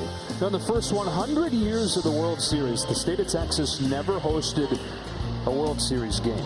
Of course, it couldn't until '62 when the Astros entered the league. But started in 2005, 9 of the last 19 World Series have had games played in the state of Texas. Of course, it was the Rangers last year, but how much fun was that ALCS between the two clubs? It was unbelievable. So improbable when you think about how it got done, and it got done with teams on the road. I mean, I just still, for the life of me, you can't replicate that. And give the Rangers all the credit in the world. They won all those games on the road. Oh, and a strike on Jose Abreu. And I know, look, it's so early, it doesn't matter. But the narrative that the Astros didn't want to hear from last year was, what's happened at home? Why are they having such trouble at home? And I'm sure they're going to get asked that if they continue to not play well at home. But they contend if they play their right baseball game, it doesn't matter where they play. They were below 500 overall last year at home, and then in the playoffs they lost 5 of their 6 games here. Had they just won 1, they would have gone to the World Series. In the CS, they looked unstoppable in Arlington. Crazy. Abreu shoots one to right where Soto waits. You were asking Joe Espada about that before the game, and the word you mentioned, narrative, he said, yeah, I realized that it happened, but this year doesn't do us any good to talk about it. If we talk about it, then it kind of becomes a thing. Yeah, and it will be a thing until they don't make it a thing. I mean, by winning. Yeah. And it's just, human nature to be asked about something that typically goes in your favor that flips around the other way, and people are going to want to know why. I mean, there was talks about the change of the batter's eye and some of the things that were done here, but the reality is their ball club had some funks last year that they got out of in time to get to the postseason, but then it reared its ugly head again at the time where you didn't want it to, and that was their last lack of success at home. Because the strangest thing happened for them to win the division on the final day of the season. I mean, they were really, it totally flipped. I mean, the Rangers were in position to just win one of two games, host, time off, and that led them to go from Seattle to Tampa Bay. And the Astros got the 5 days off and got to, you know, host the remainder of the postseason at home as long as they play. They weren't even in first place until the end of August last year. And then, like you said, they fell out of it after they got in there for winning the tiebreaker on the last day. And it's easy for Rangers people to now say this because, you know, it's a fun story, but they feel like they got to win in the World Series maybe because they had to go through what they went through. Easy to say now, but they felt like it galvanized. Yeah, I guarantee you they weren't happy flying over. Waving as they flew over. They got a little chip on their shoulder, got a little angry, and used it to their advantage. Not a lot of clubs would have been able to do that.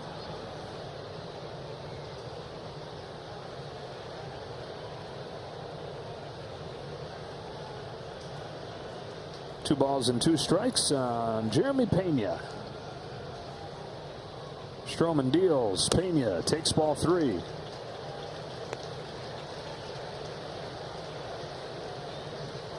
Well, both starting pitchers are going to have short outings. They've been throwing a lot of counts, a lot of foul balls, a lot of deep counts, all trying to keep it right here.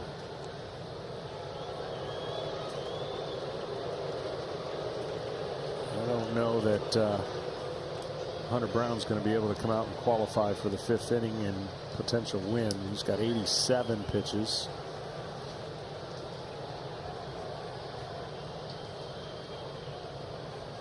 Payoff pitch. There goes Diaz. Pena grounds it foul. It's one of the things that Joe Espada promised, that they'll be more aggressive on the bases this year. Figure a lot of teams are going to survey the landscape from the first year of the new rule system and lean towards more aggression. I think so. It's always the see what the information tells us. What is our ball club capable of doing, and how do we adjust to take away an advantage somebody may have on us, or take advantage on what we have on them. Chopper, Cabrera, Torres, double play. They go around the horn, and Marcus Stroman is through 4 innings in his Yankees debut. Aaron Judge coming up for the Yanks, down 1 when you come back.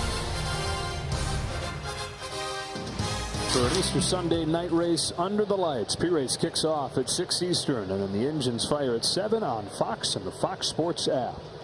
Bullpen has been a problem for the Astros first 2 days this season.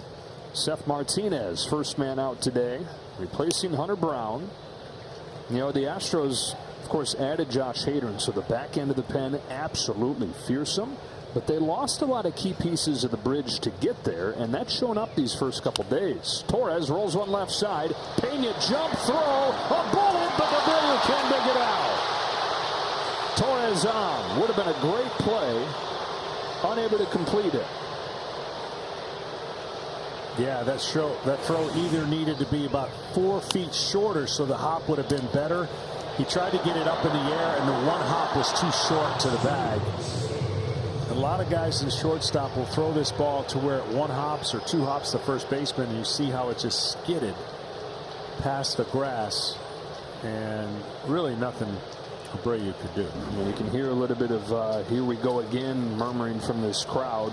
The bullpen for the Astros has given up 9 runs over the first 2 games, and now they got to deal with the big guys. Soto's up. Strike 1.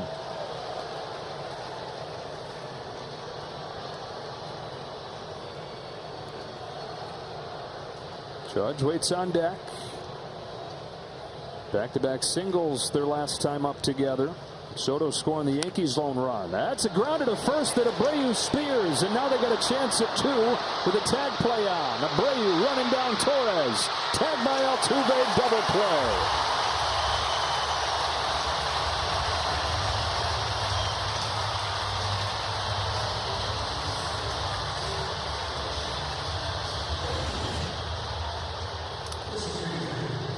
Well, that one was the short hop that he could definitely take care of, and showed great patience by not just turning around and firing the ball, but a classic rundown, run to perfection.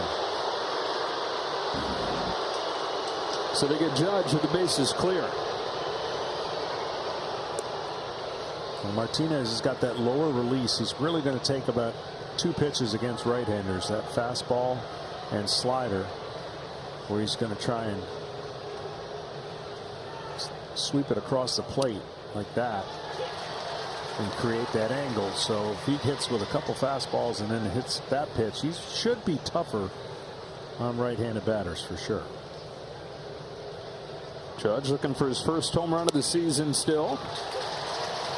A slow start for him through a couple games. 1 for 9 the first 2 days, but he's reached both times today. Walking a single. He should throw this sweeper slider right off that pitch. Oh, he went back inside. See, I thought that was a perfect opportunity to throw the slider right off of the outside part of the plate where he just got him looking. And then missed, crossfired, tried to throw it away again and threw it inside. See what he goes with on 2-2. In the dirt. 1 pitch too late, though. Yeah, it misses the opportunity. Of course, it's nowhere close to where that fastball was. Again, the biggest thing the hitters are going to recognize is where was that last pitch, and put pressure on that last pitch, that lane to the hitter, so he has to decide whether to swing or not. Payoff. Judge shatters his bat on a bouncer to Pena, who avoids the barrel and flings it across to end the top of the 5th. Halfway home in Houston, 2-1 Astros.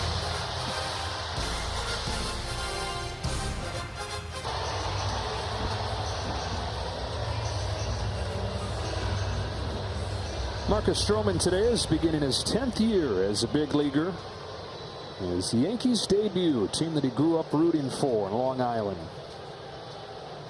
Mauricio Dubon, key swing in this game. 2-run double back in the 2nd. Breaking pitch, catches the corner, strike 1. Caratini and Altuve to follow in this inning against Stroman, who went to Patchogue Medford High School. Starred for the Raiders. Little tapper back to the former shortstop. And a teardrop over to first to get Dubon. For more on Stroman, we go down to Kenny. Well, Joe, Marcus Stroman can be outspoken, but even before he signed with the Yankees as a free agent, Aaron Judge, Brian Cashman, and Aaron Boone all gave him the same message. Don't change, be you. Now, Cashman said one reason the Yankees gravitate toward big personalities like Stroman and Alex Verdugo, for that matter, is the fact that these guys not only have talent. Base hit to center field for Caratini. Go ahead, Kenny. But they want to fight and they want to compete, and those are essential qualities for players coming to New York. Stroman has always had that, and that's why he could be a really good fit for this team, provided he stays healthy. And that's the big key. He's got to stay healthy. And that's been a theme throughout baseball that, you know, I know a lot of people and teams are tired of talking about how do they keep their starting pitching healthy. And the Yankees have already had some battles with that, as do the Astros. So Stroman is a big piece of that, staying healthy. Only 130 innings last year. Fly down the right field line by Altuve. Soto and Rizzo giving it a look out of play. Yeah, when he was healthy, he was great. He was an all-star. He was Cy Young conversation in the first half, but then hip issues, rib issues, 8 ERA over the final few months. 5'7", 180 pounds. But to Kenny's point about the confidence, he said, when I'm on the mound, I feel like I'm 7 feet tall. It's something that his dad has instilled in him since he was a young kid. He said, son, you're probably never going to be the biggest guy, so you better be the most confident. You better believe that you're the best. Altuve lays a bunt down beautifully to third. Will it stay fair? Ha-ha! Pinpoint.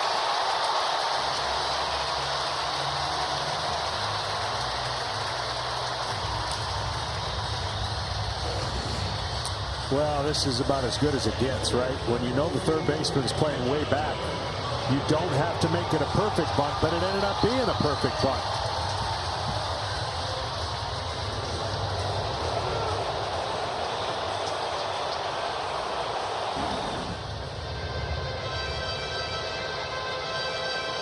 Table set for Alvarez. Well, this is where Stroman has been pretty good at getting the ball on the ground. Now, good luck against a guy who likes to lift it in the air, but he's already gotten a double play to get him out of one jam. He desperately needs another one here.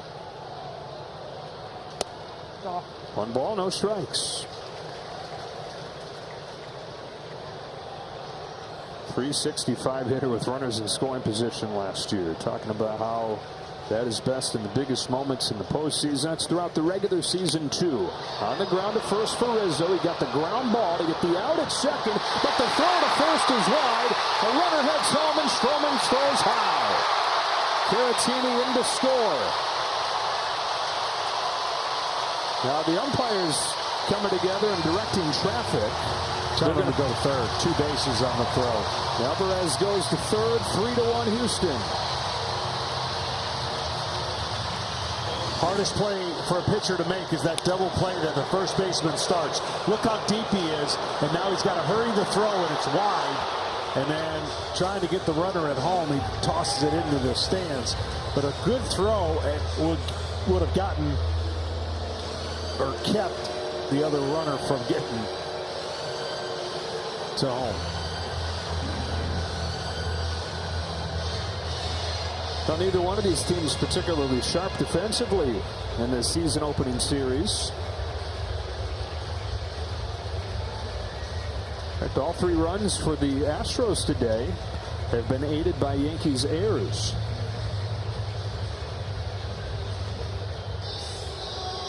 Mound visit and a chance for a game break. Back to Mike Hill.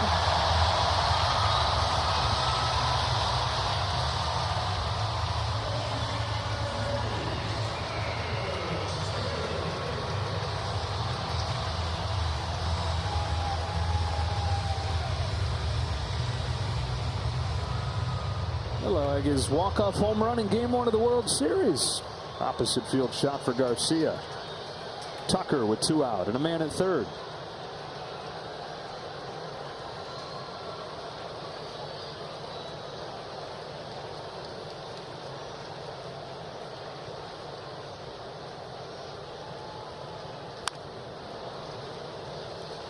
Little spinner foul. No matter how many times you practice that in spring training, it's still the hardest in-game double play to turn. You know, spring training, you turn them all the time because it just seems like it's slower and you're not doing live action. As good an athlete that Stroman is, the target at first base is obviously a moving target for the shortstop. You're supposed to throw it straight to the bag, and he threw it wide of it. And the official ruling, by the way, 2 errors on that play, E6 and E1, 3 total for the Yankees. Tucker takes in the dirt. Good stop there by Wells to save a run.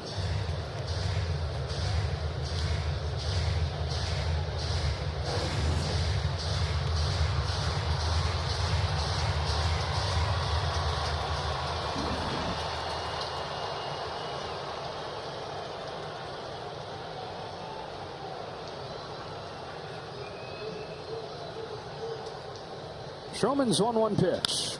Ground ball to second. Torres gobbles it up, throws him out. And the 5th, but the Astros take advantage of 2 errors in 1 play and lead it 3-1.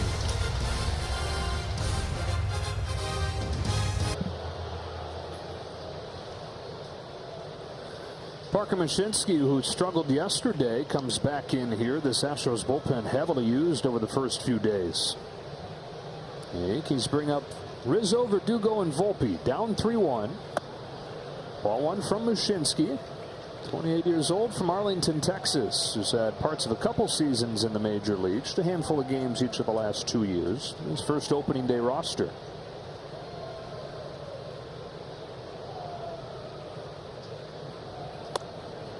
Slow curve. 1-1. That's a good low-2 pitch against left-handers. Fastball, slider, curve against lefties. And he's pretty much going to rely on his fastball curveball. He likes that break and will throw a lot of them. About 46, 47% curveballs. Got a fastball by him here. Got just one out yesterday. Gave up 4 runs. Part of that was his own error. The other was the error on Pena. And we were talking about this Astros bullpen, how good it is at the back end. But remember, Neris and Stanek and Maytown were key pieces of getting it to the back end of the pen in recent years. All of them gone. Here's one guy they're happy to get back for his season debut, and Brian Abreu, who served the suspension stemming from the championship series the first 2 games this weekend.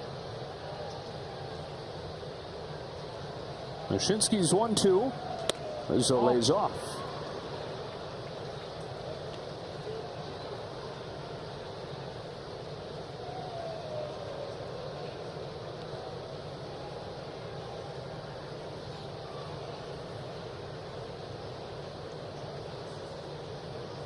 Here comes that choke up you're talking about earlier.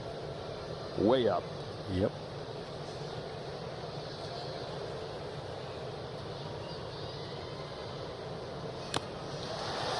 Fouled into the glove for strike 3. 1 gone in the 6th. Next Saturday on FS1. Witness one of the greatest lineups of all time, perhaps. 3 former MVPs at the top in Ohtani, Betts, and Freeman. The Dodgers taking on Cody Bellinger and the Cubs, all beginning at 3:30 Eastern on FS1. Who's it going to be? It seems like it's a collision course between these 2 teams in the National League, although it seemed that way last year as well. Yeah, it wound up being Diamondbacks Phillies. Yeah, it was quite surprising, in the ending of that historic year for 2 ball clubs, that one being the Braves and their offense just not getting past the Phillies. But I'll tell you what, as a player, you can only relish and hope that you have all the pressure on you. And the Dodgers have all the pressure on them because they are the prohibitive favorites, as they should be, because of the club they have. And you welcome it, and you say, we know everyone's going to give us the best shot. So it's top heavy in the National League, just like it's top heavy in the American League, and that pressure goes on those clubs to deliver. But that's what you want. You want to leave spring training knowing we're really good, and we got a good chance of winning. And so the Dodgers, the Braves, the usual suspects. Watch out this year, though. Watch out for Pittsburgh, Cincinnati. Those kind of teams could be. I'm just saying Pittsburgh's going to start out fast, and they're going to utilize their young talent. It's just a matter of do they finally change directions as an organization and add when they need to, because they've been building prospects for a while. Cincinnati has the dynamic kind of helter-skelter around the bases stylistic play, so it's going to be a exciting Central. It's really anybody can win the Central this year in the National League. Yeah, Reds are scary. A lot of people look at them maybe as this year's Diamondbacks, wreaking some havoc. Not a team people are going to want to play. Over on this side of things, the American League East, who knows? Same thing with the West. You got the defending champ and the Rangers. You got the Mariners, who are going to be good. Yeah, I think both Centrals in each league are wide open. I mean, Minnesota should be the favorite, but you never know on what teams come out of that division to cause problems. Tigers. Break up the Tigers. They're Tell you undefeated. what.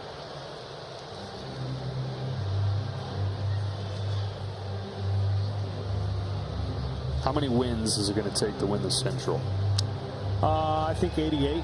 Do you do? Yeah. Get that high. Yeah, I think so. You know, there's just right now in the American League, there's still some organizations that are struggling that you can take advantage of, and that will increase the win total. Just a little bit of an imbalance on a couple cities trying to figure it out.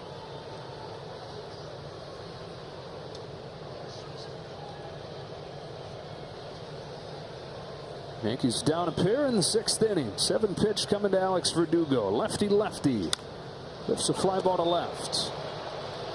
Alvarez hardly has to move. Verdugo is out number 2. You're talking about the Dodgers loading up this offseason. Shohei Ohtani, the record-setting deal. Yamamoto, the record-setting deal for a pitcher.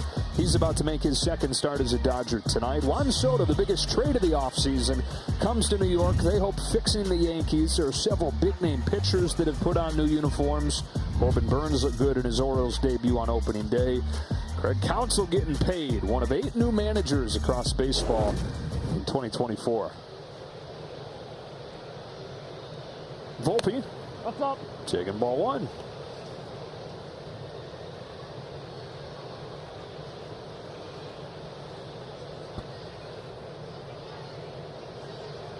Volpe 1 out of 2 today. He's been on base 7 times first 3 games. Hey, Dad. Tries to lay off, but he goes around. 1 ball, 1 strike. Kenny, you got an update from one of those teams with the new skipper. Well, John, you're going to like this. 2 games in, it is Panic City with the Los Angeles Angels.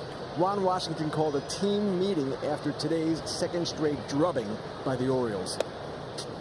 Yeah, that's the earliest team meeting you're going to have in a long time. Certainly, that's part of what I was talking about in the American League. There are some teams that are going to have some rough years. And I will say this, though. There is a sense in baseball that there are more teams that have a chance to qualify this year for the postseason than memory serves me, because of the National League has a little bit more balance to it.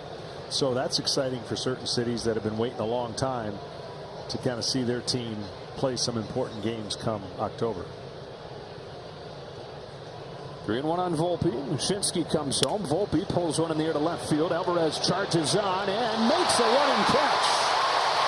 Yordan Alvarez, his first game of the season out there in left field. Those legs feel much better than they did a couple years ago, and put them to good use.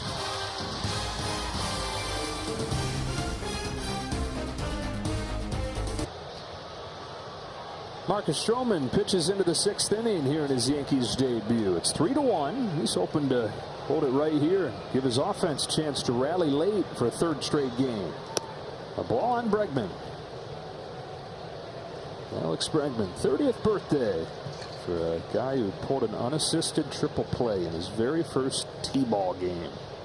Grown up into excellent big leaguer in his 9th year and ready to cash in going into free agency, assuming they don't get a deal done during the season, although he says he's open to talking. No. 2 balls and no strikes on him. He would love to get back to some of the power numbers that he had earlier in his career. He's continued to be an on-base guy. More walks than strikeouts the last 2 years. Remember, 2019, he hit 41 home runs. Runner-up for MVP that year. He's hit 66 home runs in the 4 years since then. So he started doing some work specific to adding home run pop back this winter. Hooks a fly ball to left field that sends Verdugo on the run. His diving attempt comes up short. Bregman headed for second with a leadoff double.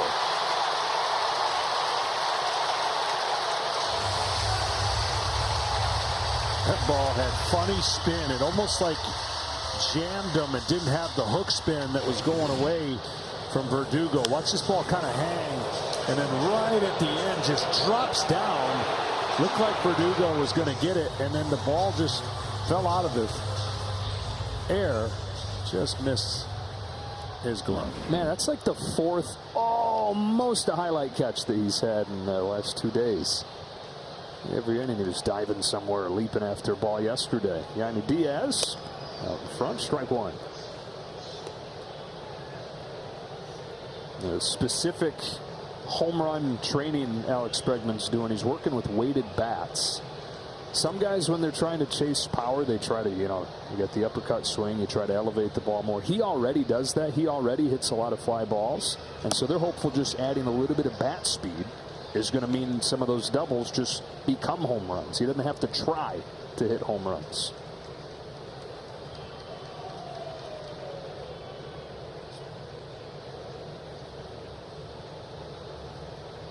One to Diaz. Fouled back. Kenny? Joe, I'd be shocked if he does not go to free agency, if he signs an extension here. And the reason is, even with the slight power drop-off, This guy is one of the top players in the game. If you go by wins above replacement, either Fangraphs version, Baseball Reference version, that's the metric that combines offense, defense, and base running. He is in the top 10 in the league. He doesn't chase. He plays excellent defense. He's got it all going.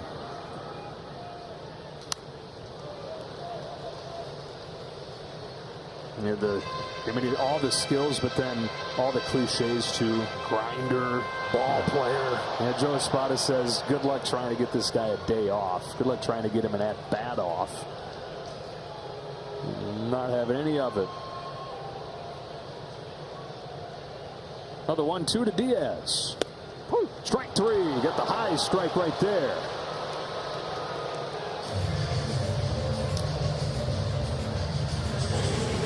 Well, nothing Diaz could do with this. It was above the zone, and he was at the mercy of the umpire calling it, and probably one of the few tonight that were definitely, outside the zone that was called a strike and happened to be on the third strike.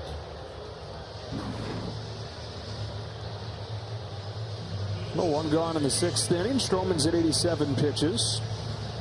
Still nobody warming in that Yankees bullpen.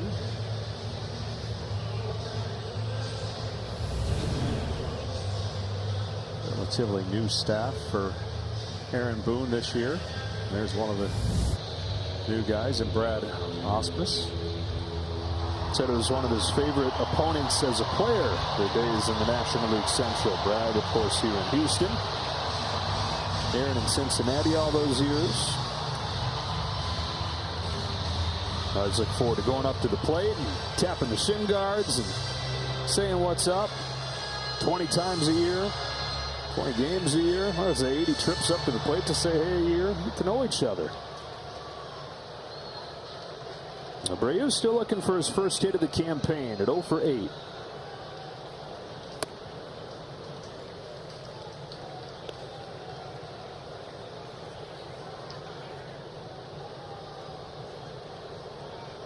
MVP with the White Sox in 2020 has homered against Stroman before. On this 1-0 pitch. Takes a strike.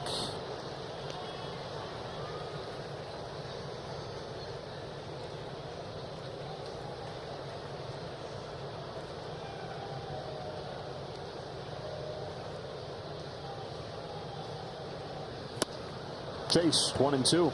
Well, that's what Marcus Stroman can do so well. When he gets ahead of hitters, he can start picking apart the plate in the way that he wants to. When he gets behind, he really is relegated to try and sink the ball and rely on the aggressiveness of the hitter to hit the ball on the ground. So in Yankee Stadium, of course, you don't really want to be a fly ball pitcher. So that bodes well for Marcus Stroman to pitch in his home ballpark. Let's go of a 1-2 pitch. And Abreu stays alive. And the right profile as far as a pitcher to succeed there, as Kenny was touching on, the right personality to fit in New York. All the acquisitions addressing specific needs, but with the type of people, the type of players that they think can thrive in New York. Another 1-2 coming home. Abreu watches the count even up.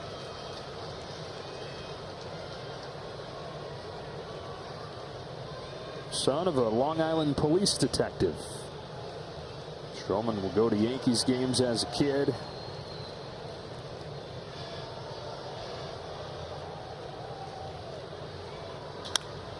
Chopper left side and foul. One time he was the player of the month in his high school league, and that meant that he got to have his picture put up on the video board at Yankee Stadium. So he went there to see that, and eyes wide. Oh my gosh, look at me here. Really at the stadium? And all these years later, he's going to be pitching there in pinstripes. 32-year-old Marcus Stroman working against Abreu. Bregman in second, one out. Another 2-2 pitch. Full count. He made a great sinker in. They got the foul ball on the left side of third base, and then he tried to really throw that cutter and then hit the opposite side of the zone and pulled it. I would imagine you could go back to that same pitch and just catch more of that plate as it crosses and finishes outside zone.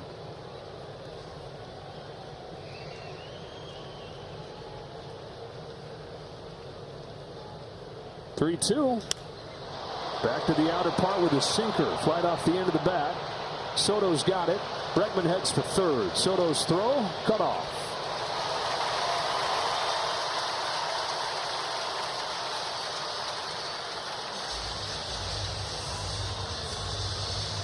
We saw the bullpen stirring. 95 pitches for Stroman in his first start of the season.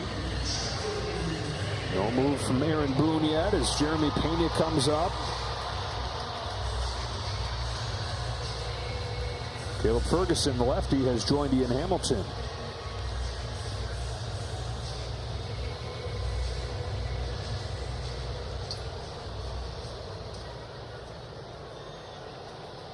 Well, that pitch that he's known for, the sinker, the Astros are only 1 for 10 on that pitch. Jeremy Pena swings and misses, chases a cutter.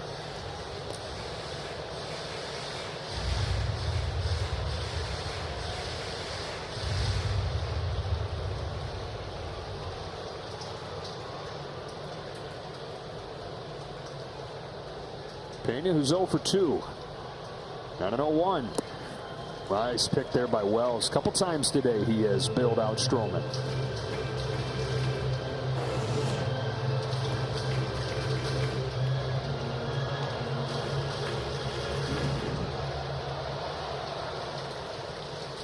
Astros 3, Yankees 1. Couple runs in the second, 1 run in the 5th for Houston, trying to get their first win of the year. On this 1-1 pitch, Pena takes low. Yankees' own run came in the 3rd. New York trying to get to 3-0 for the first time in more than 2 decades. A lot of things they're trying to do for the first time in a long time this year. Stroman fires 2-1.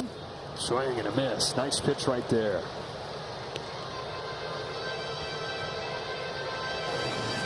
Got to respect the sinker, and when you see this pitch over the middle of the plate, or at least to your eyes it is, and breaks away, that's where he's been getting some good swings and off balance for the Astros lineup. Well, the Astros who have had their chances through this series, unable to cash in for the most part. Have one here with 2 gone. Pena takes ball 3. Dubon on deck.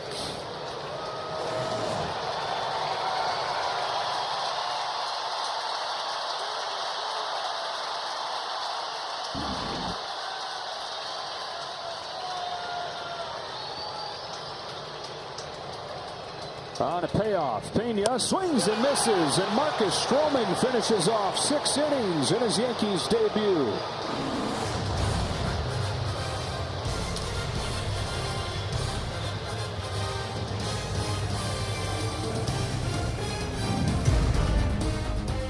Well, Joe Espada would love to have gone to this guy with the lead the last couple days, but just now available. Brian Abreu, his season debut after he served the suspension coming from the championship series of last year. First 2 games this season. So the Astros bullpen was a man short first 2 days. One of the top arms in the American League. 0-2. He's nasty. Now, he will disappear from the frame every once in a while, falling to first base, but his fastball, breaking ball combination and his size makes him at times unhittable. And if he stays in his mechanics and doesn't leak left too quickly, he's going to be tough to hit. Just a little bit low on Austin Wells. Bottom of the Yankees order here in a 3-1 game. Yeah, they trailed last night going into the 7th inning. Scored 7 runs over the last 3 to get their second comeback win in as many games this year. 1-2.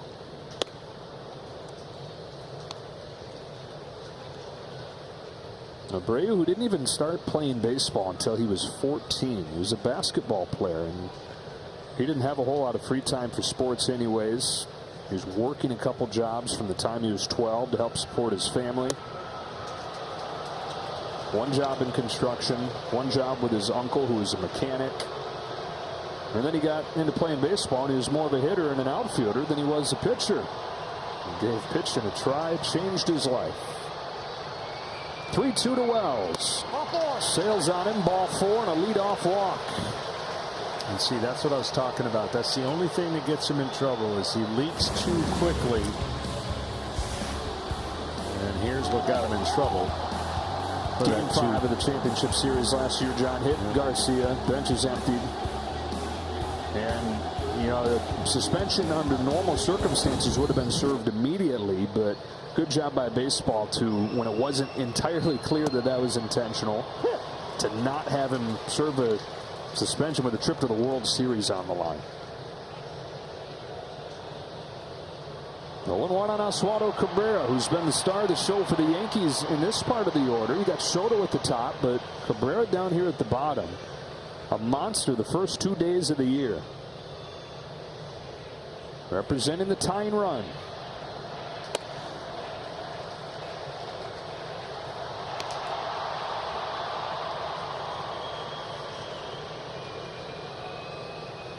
Joe Espada looking for his first managerial win. After 26 years of working as a coach in baseball. Looking forward to the time he got to run his own club. 1-2.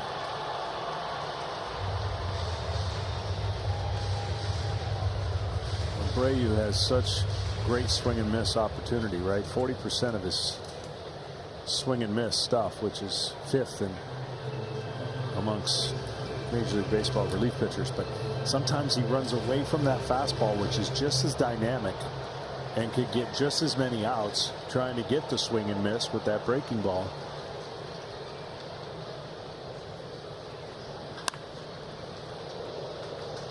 I think that's 4 or 5 in a row. And at some point here with the 1 and 2 count, you can heat him up and change that kind of timing that the hitters see. When the more breaking balls you get to see, the more the hitter gets to time it, and you got to do something to change that, whether it's pitch location or pitch selection.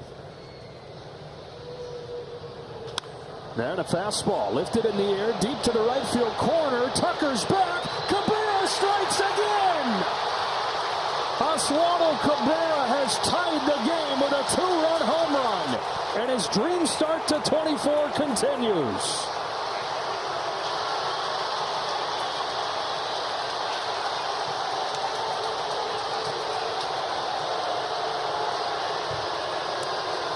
When we get a chance to look at this, you're going to see a pitch location. He misses by over 2 feet, right into the wheelhouse of Cabrera. And you're going to see a man on fire headed for Player of the Week, possibly. Jeez. I mean, he barely made the team initially. He was horrible the first month or so of spring training. Got it going towards the back end of spring. Got a spot because of an injury. Kept his spot because he's done nothing but hit. It looked like the second coming to the Bambino. Oswaldo Cabrera, 2 home runs, 6 RBIs the first 3 games of the year. Trent Grisham in a tie game in the 7th. And the Yankees, for the 3rd time in as many days in this opening weekend, have gotten off of the mat and come back after trailing much of the way.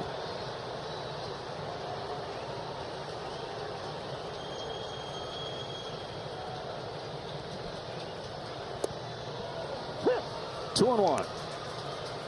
It took Oswaldo Cabrera last year 31 games to hit his 2nd home run. Now here's the opening day left fielder.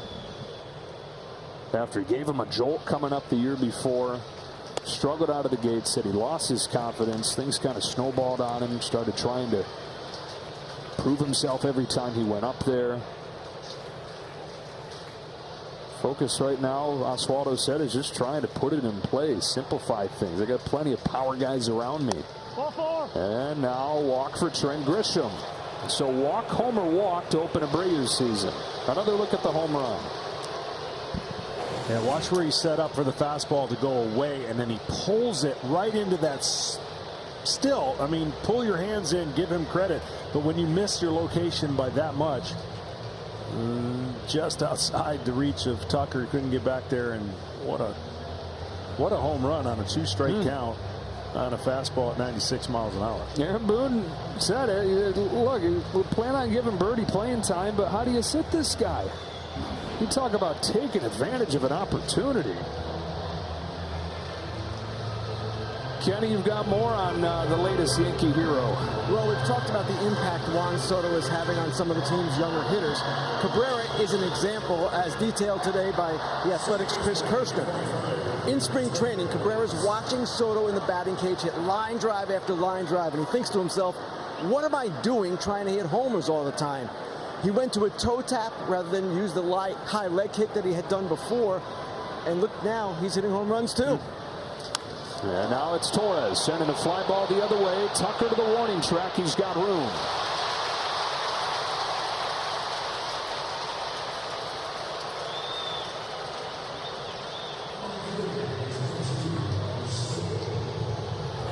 Well, fastball at 100, if not placed in the right spot, doesn't have the impact or effect that he would. And that one missed badly. And again, not to keep talking about the mechanics, but when he's right and going downhill and not pulling that left shoulder towards first base, he's virtually unhittable. Soto fouls it back. Another good day for Soto. Singleton scored the Yankees' first run back in the third.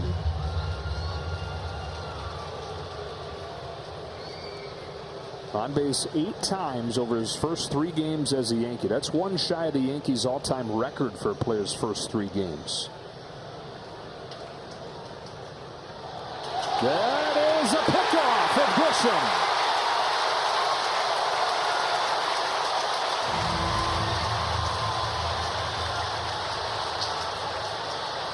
That is not how you want your first time on the bases for the new team to go.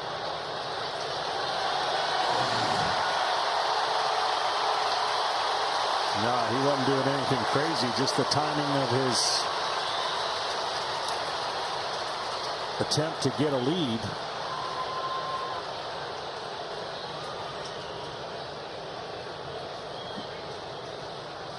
Really close.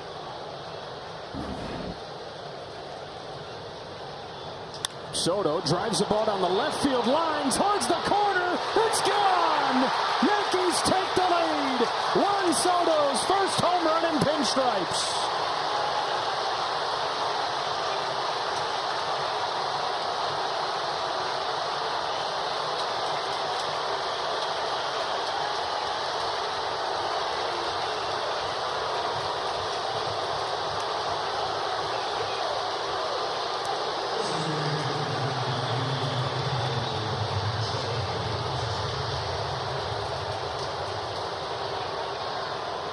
Different days, same heroes for the Yankees. Oswaldo Cabrera and Juan Soto. And it's the same result. From behind to in front late. I'm sure Aaron Boone likes this, but would probably not have to rely on it all the time late innings. But this is what he was talking to us about, the work they did in spring training. And it's come out to pay off so far in the first 3 games, and how they have basically looked at each at bat and taken advantage of when they can late in the game so far. Judge. Ball and a strike. 11 of the 16 runs the Yankees have scored have come from the 7th inning on. This was not a good comeback team last year. Make an early identity out of it here in Houston. You see those 2 fastballs? Yeah. And the majority of the pitches have been breaking balls in this inning. You know, it's his first outing, so you're always going to have a little bit of those trying to get settled in, but his fastball plays.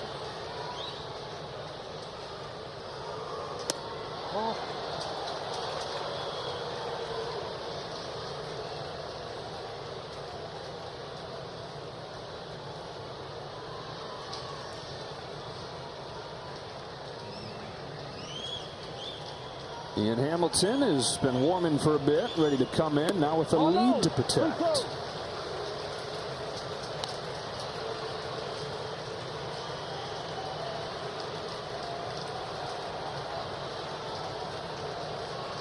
Yankees 4, Astros 3. Top of the 7th. A 3-2 from Abreu to Judge. Fouls it back. We'll do it again. Well, Soto, he has the ability to do this all the time. See how he gets that front foot down? Even though his hips are open a little bit, he's strong enough to hit it the other way. Trust me, Yankee Stadium can't hold him. So pitchers better be careful, because he can go to every ballpark and do this kind of damage. He's that good and that gifted of a hitter. Now the payoff to Judge is right there for strike 3. Yankees have turned it around once again. Oswaldo Cabrera and Juan Soto so far this season, 13 out of 23. 3 home runs and 9 driven in. The latest Yankees duo is these two guys. What? 4-3 New York. 3 runs in the 7th. Cabrera and Soto both go deep for the Yankees. Look at the numbers for these two guys combined. They are carrying New York to what they hope is a 3-0 start this weekend against the Astros. And now the Yankees bullpen, which has been lights out through 2 games. Mauricio Dubon sends the first pitch that Ian Hamilton throws to Soto and right. 1 pitch and 1 out. Hamilton pitched a scoreless 8th inning on opening day, and John, that's part of a run for the bullpen so far. 9 innings, no runs allowed. Well, they believe in their bullpen. They've got a lot of good arms down there, getting healthier, and their staff, again, just the team that they have this year is more equipped to handle things better than they did last year. Too many gaps, too many weaknesses they couldn't cover, and they can cover that now. Strike on Caratini. No matter what has gone wrong in recent years, the injuries to the offense, they've been able to find guys for that bullpen, and perennially one of the best in the AL. And the biggest separator between these teams this weekend, without a doubt, after you see Abreu give up the 3 runs in the top of this inning, the Astros pen has now given up 12 runs. The Yankees have given up none. No balls and 2 strikes on Caratini. Well, fastball slider combination, and opponents only hit 156 off of his slider, so that tells you all you need to know about not being able to recognize that tight spin. Ryan Pressly getting loose.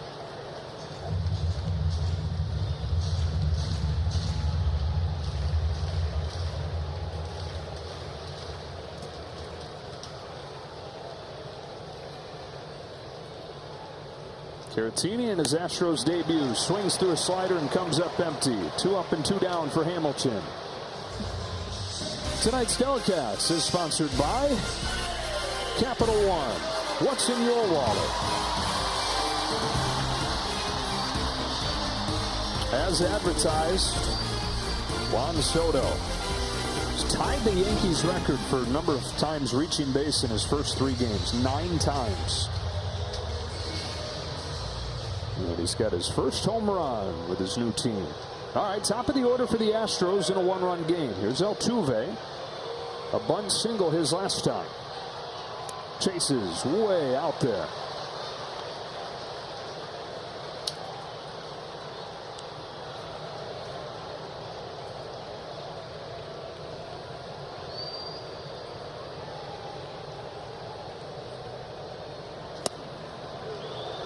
What makes it so tough is he throws across his body, and the guys who throw across their body are going to have better chances of breaking the ball in a tight fashion. You got to throw across a closed front leg, and he does that and creates a tough illusion on right-handed hitters. Open, landing open, you're going to have the ability to throw more sinkers. That's a Stroman-like. And when you have a closed angle off the third base side of the rubber, which he does, the hitter looks like he's coming right at you, and then he creates that tilt to that breaking ball and that slider, and why it's so difficult to hit. Altuve rolls on left side, cut off by Cabrera. 1, 2, 3, 7th inning. Yankees bullpen continues to roll. The MLB app is your place for live baseball. Real-time highlights, pitch-by-pitch updates faster than ever. You get personalized highlight reels based on players you follow every day. So download the MLB app today. Yankees have come back and lead 4-3 as Ryan Pressly comes into the game for the top of the 8th and faces Anthony Rizzo. Now, Pressly, one of the best closers in baseball the last few years, now has to swallow his pride, move into more of a fireman role with Josh Hader getting acquired. Can that be an easy thing to stomach? No, it's got to be tough, but at the same time, obviously, if it all works out and they win a championship, it's great. But, you know, this guy has been outstanding in this role. You know, the one thing about baseball and the bullpens that have been created, I've always felt like if you got two guys that can do the role, what a benefit that would be. Because let's say you run into a 6, 7 out of 10, 7 out of 9 stretch, you can't have that guy close out all those games. So you kind of have a two-headed monster if they do it that way and look at it like, all right, not every single game Hader's going to be able to close. So maybe that works out.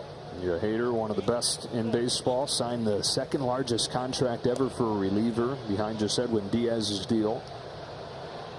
And shocked a lot of people, and probably nobody more so than Ryan Pressly when they let him know, hey, we're looking at doing this, and then pulled off the deal. Here's his 1-2 to Rizzo. It swung on and missed for the first out of the 8th. We'll get another game break and say hello again to Mike Hill.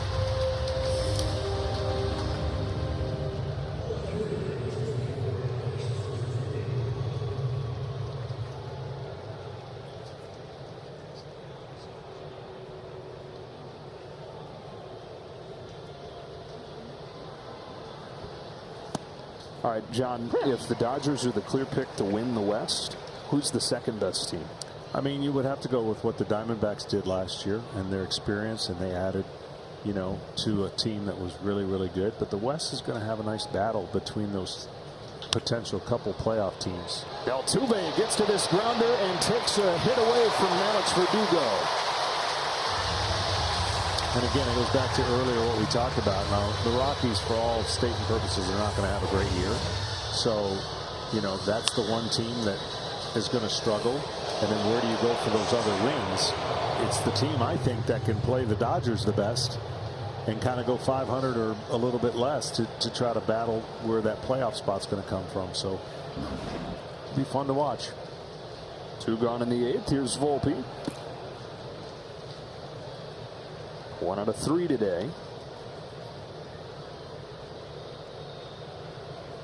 Second outing for Pressly over the first 3 games. Pitched the 7th inning on opening day.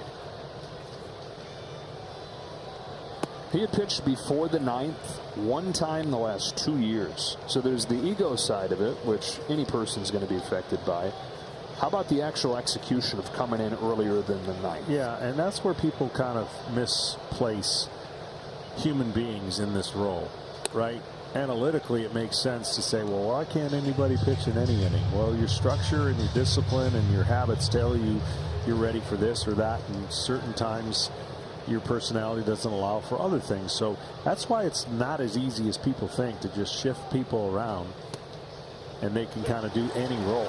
When you have a closer that's been this good, you typically keep them there. But when you have an opportunity to add a guy like Hader, it's a good problem to have to the discussion we're talking about, and hopefully it works out in the best way for the Astros. Volpe sends a towering drive to left center field. Back it goes, and gone.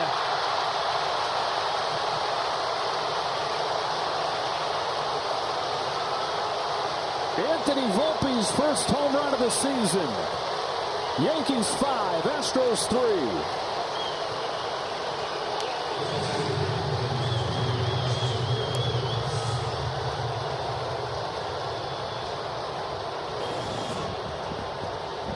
Well, that pitch stayed right there on the inner half, and see how his hips get open up to the ball, and about 4 more feet to the right. That wouldn't have been a home run, but he didn't hit it 4 more feet to the right. And the Yankees are rolling again late. Volpe had 21 of them as a rookie last season. I mean, the average was lower, the on base was lower than you ever expected it would be from Volpe, but 21 home run power with the speed that he had. Here's the first, as trying as it was the first rookie season of 20 home runs, 20 stolen bases in Yankees history. And off to a really impressive start to his second year. I always wonder what kind of jump a guy can make year 1 to year 2. Yeah. Well, again, every hitter goes through it. Nobody's immune from it.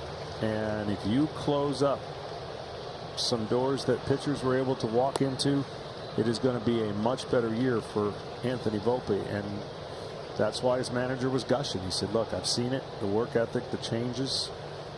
It's going to be a good year. 2-2 to Austin Wells.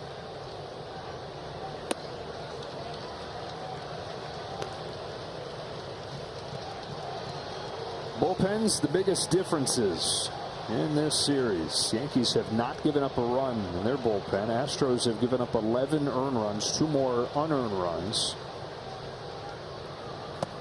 And as it stands right now, on the hook for a 3rd loss in as many games. Anthony Volpe hits the 3rd Yankee long ball of the day. First Cabrera, then Soto, now Volpe. And as we go to the bottom of the 8th in Houston, all smiles on New York side.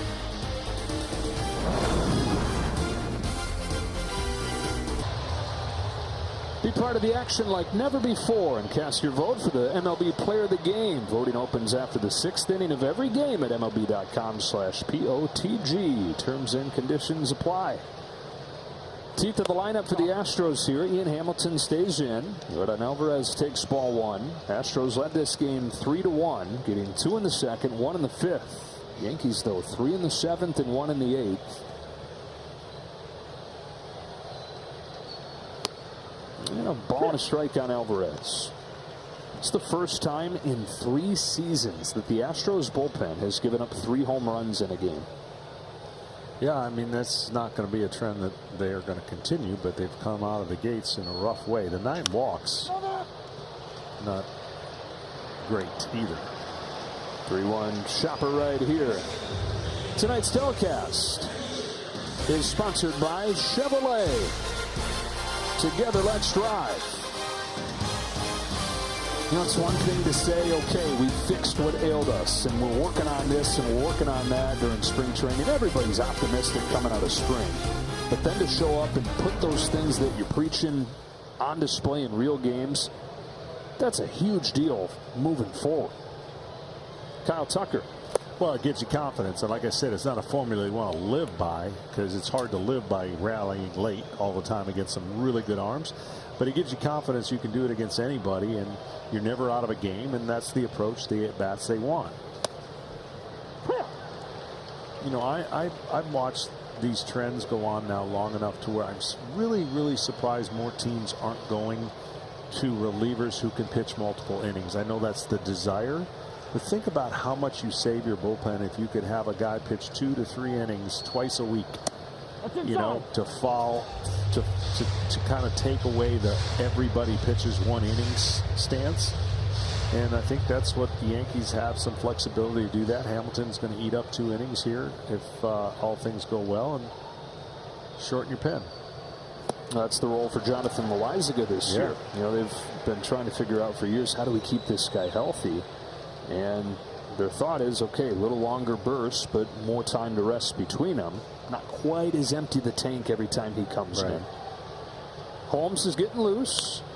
Tucker lifts a fly ball to right field. To the track goes Soto with just enough room.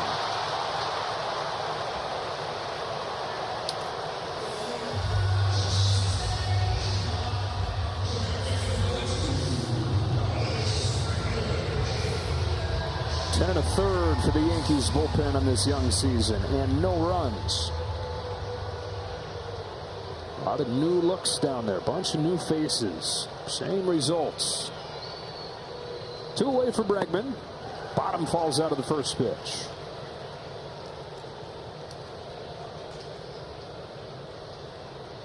Bregman 1 for 3 as the Astros last hit, double in the 6th inning. Actually started that 6th inning, they couldn't score him. That's been part of what has ailed the Astros. Really 3 similar games. They take an early lead. The bullpen gives it up, but the offense, with opportunities to add on, doesn't.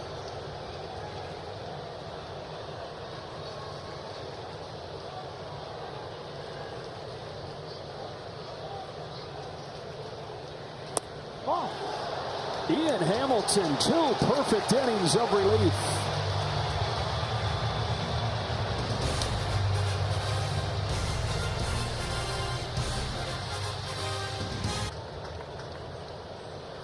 Oswaldo Cabrera out of the middle of nowhere to star for the Yankees. First series of the season.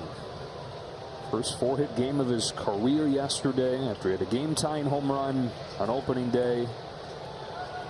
Ties it again with a home run today. Josh Hader coming out for his second appearance as an Astro, and his pitch count already broke. So you go back to Thursday. Yankees trailed that game as well. Came back and tied it right here. And Cabrera's first of the season. And then in the 7th inning today against Abreu on an inside fastball. Turns on it and ties it. Dream start out of spring training for sure. And Oswaldo Cabrera out of Venezuela. As they continue to work on the pitch count for Hader.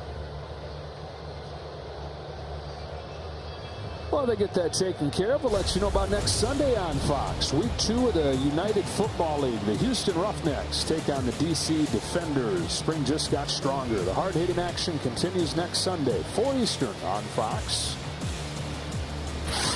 Don't have to wait around for the Texans. You got the Roughnecks. And we got the Panthers, baby. Panther fever. Catch it.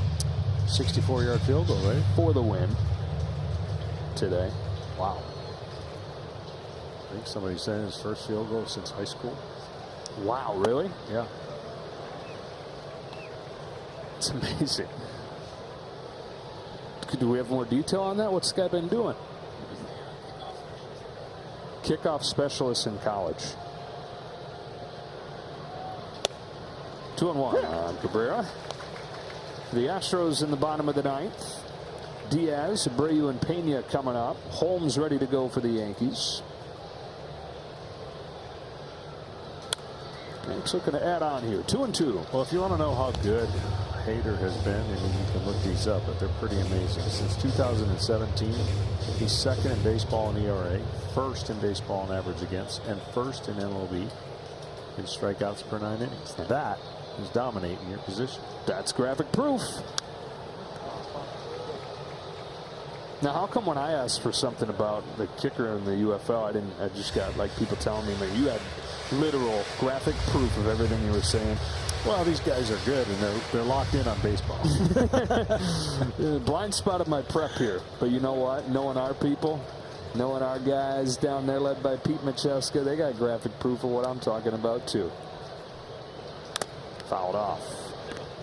Here we go. Here we go. Jake Bates helps West Hills Panthers win at 18-16 with a 64-yard field goal. The pride of Michigan, the Panthers. Cabrera down on strikes this time. 1 gone in the 9th.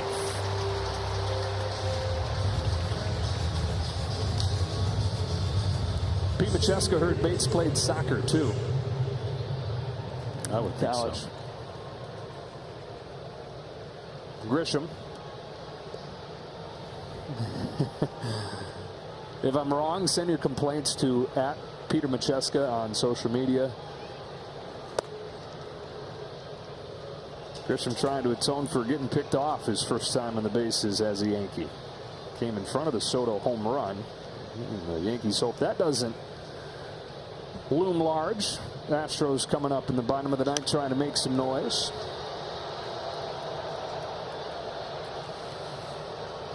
Well, early on today, the hitters have had their way in baseball. A lot of high-scoring games. You got a couple 7-6s, a couple 12s, 11. A couple 9s. I'm looking out there seeing your Pittsburgh Pirates 9-3 over the Marlins.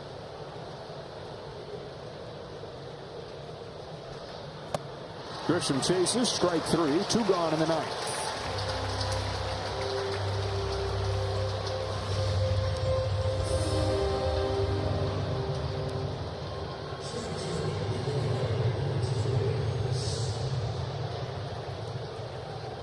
Top of the Yankees order, and Gleyber Torres, who's gone 1 for 4 today. It was already a successful day for him in that he was in there after he got hit in the thumb last night.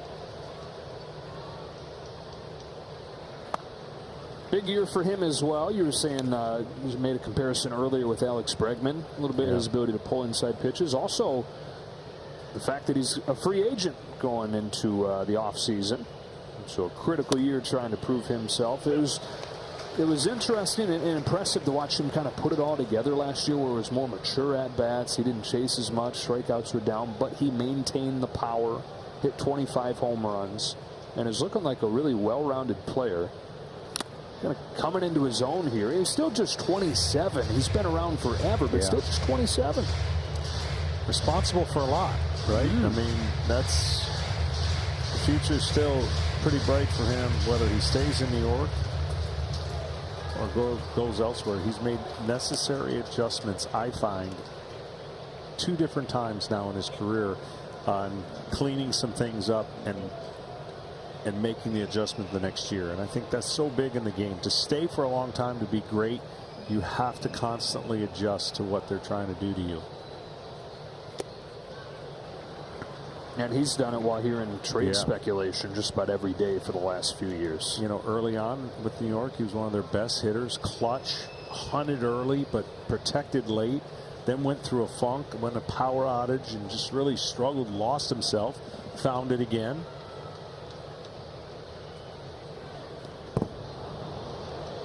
Just everything.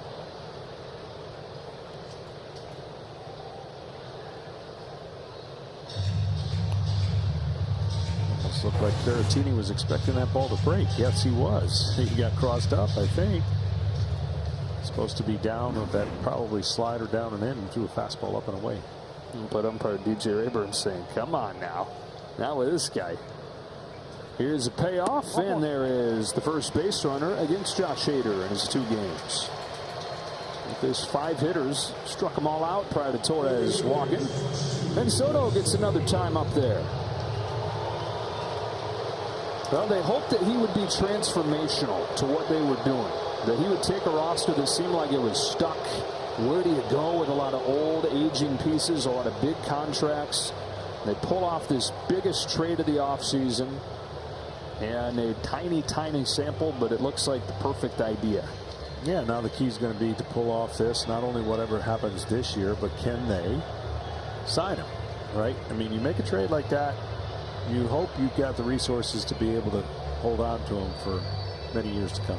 It is, as it stands here, an historically big trade for the Yankees. Soto's career adjusted OPS, so on-base plus slugging adjusted to the era that he's playing in. It's 157. 100 is average. His is 157. The last time the Yankees traded for a player 25 or younger with an OPS plus that good, December of 1919, when they traded for Babe Ruth.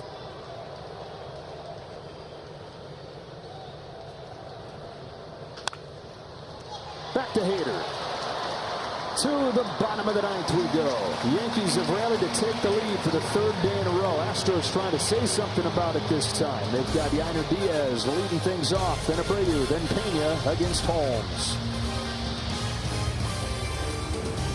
Down 2 as we go to the bottom of the 9th inning. Yainer Diaz to face Clay Holmes, who got a save on opening day, but should probably share that with Juan Soto with his outfield assists. Had to pitch around 3 hits. Put up that scoreless 9th inning. Holmes to Diaz. Strike 1. Well, he has a power sinker, does Holmes, and when he gets the ball middle to middle down, they don't have a chance. I mean, it is tremendous movement and great velocity. And there's the breaking ball to accompany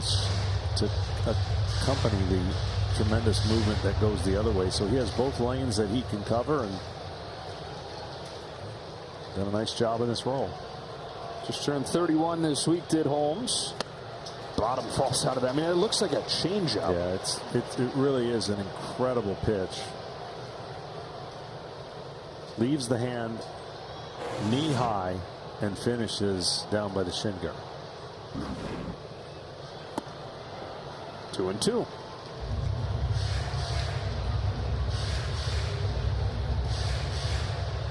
Holmes, as Yankees fans well know, was a nobody in Pittsburgh. Comes over in a trade in 21. He's been an all-star for the Yankees. to upper left side. Oswaldo Cabrera. Fitting that he's involved in the first out of the ninth. Now Cabrera and Soto and then Volpe all with home runs in this game. The Yankees have hit 5 home runs over the first 3. 2 outs away from a 3-0 start. Aaron Judge is 2 for 12. No home runs.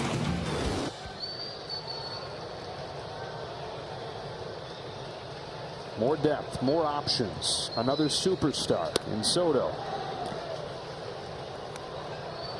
Well, with Aaron Judge, homers are going to come in bunches. He's one of those very streaky power hitters that can just go on a run. Soft bouncer off of the bat of Abreu. Easy one for Volpe. 2 up and 2 down in the 9th inning. Yankee fever. Spreading like crazy. Out away from a 3-0 start. And look, 3-0 is 3-0. You hate to make too much of it. But the way that they have done it, they finished this off. Yeah, that's what makes it impressive. Obviously, it's a great team on the road in Houston. And to take 3 against anybody. Uh-oh, he hits Pena, though. Not so fast. That's going to get the tying run up there.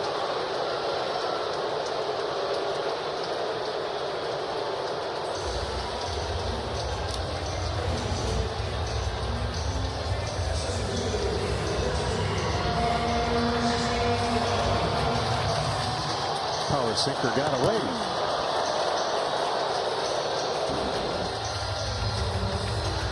So the Astros have a chance here. And Mauricio Dubon, whose 2-run double back in the 2nd inning, is the biggest swing of the game for the Astros. Dubon takes a strike.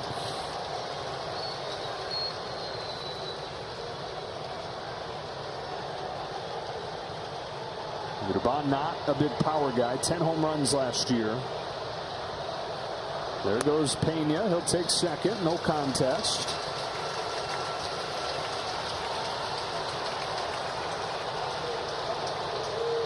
After Dubon, Caratini, then it's the top and Altuve. On a 1-1 pitch, Dubon bounces the ball towards the middle. Volpe charges, fields and throws, and the Yankees are 3-0 with 3 come-from-behind victories against the Astros. It's the first time since 2003 that they begin a season 3-0.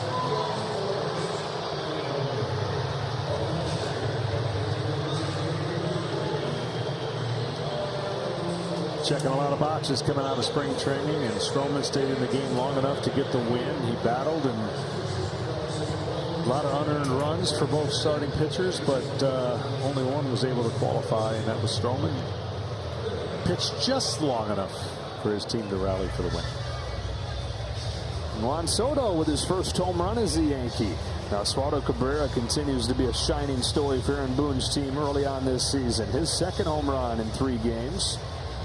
2:54 the time of game as the Yankees go to 3-0 and send the Astros to their first 0-3 start since the opening day before Jose Altuve arrived in 2011.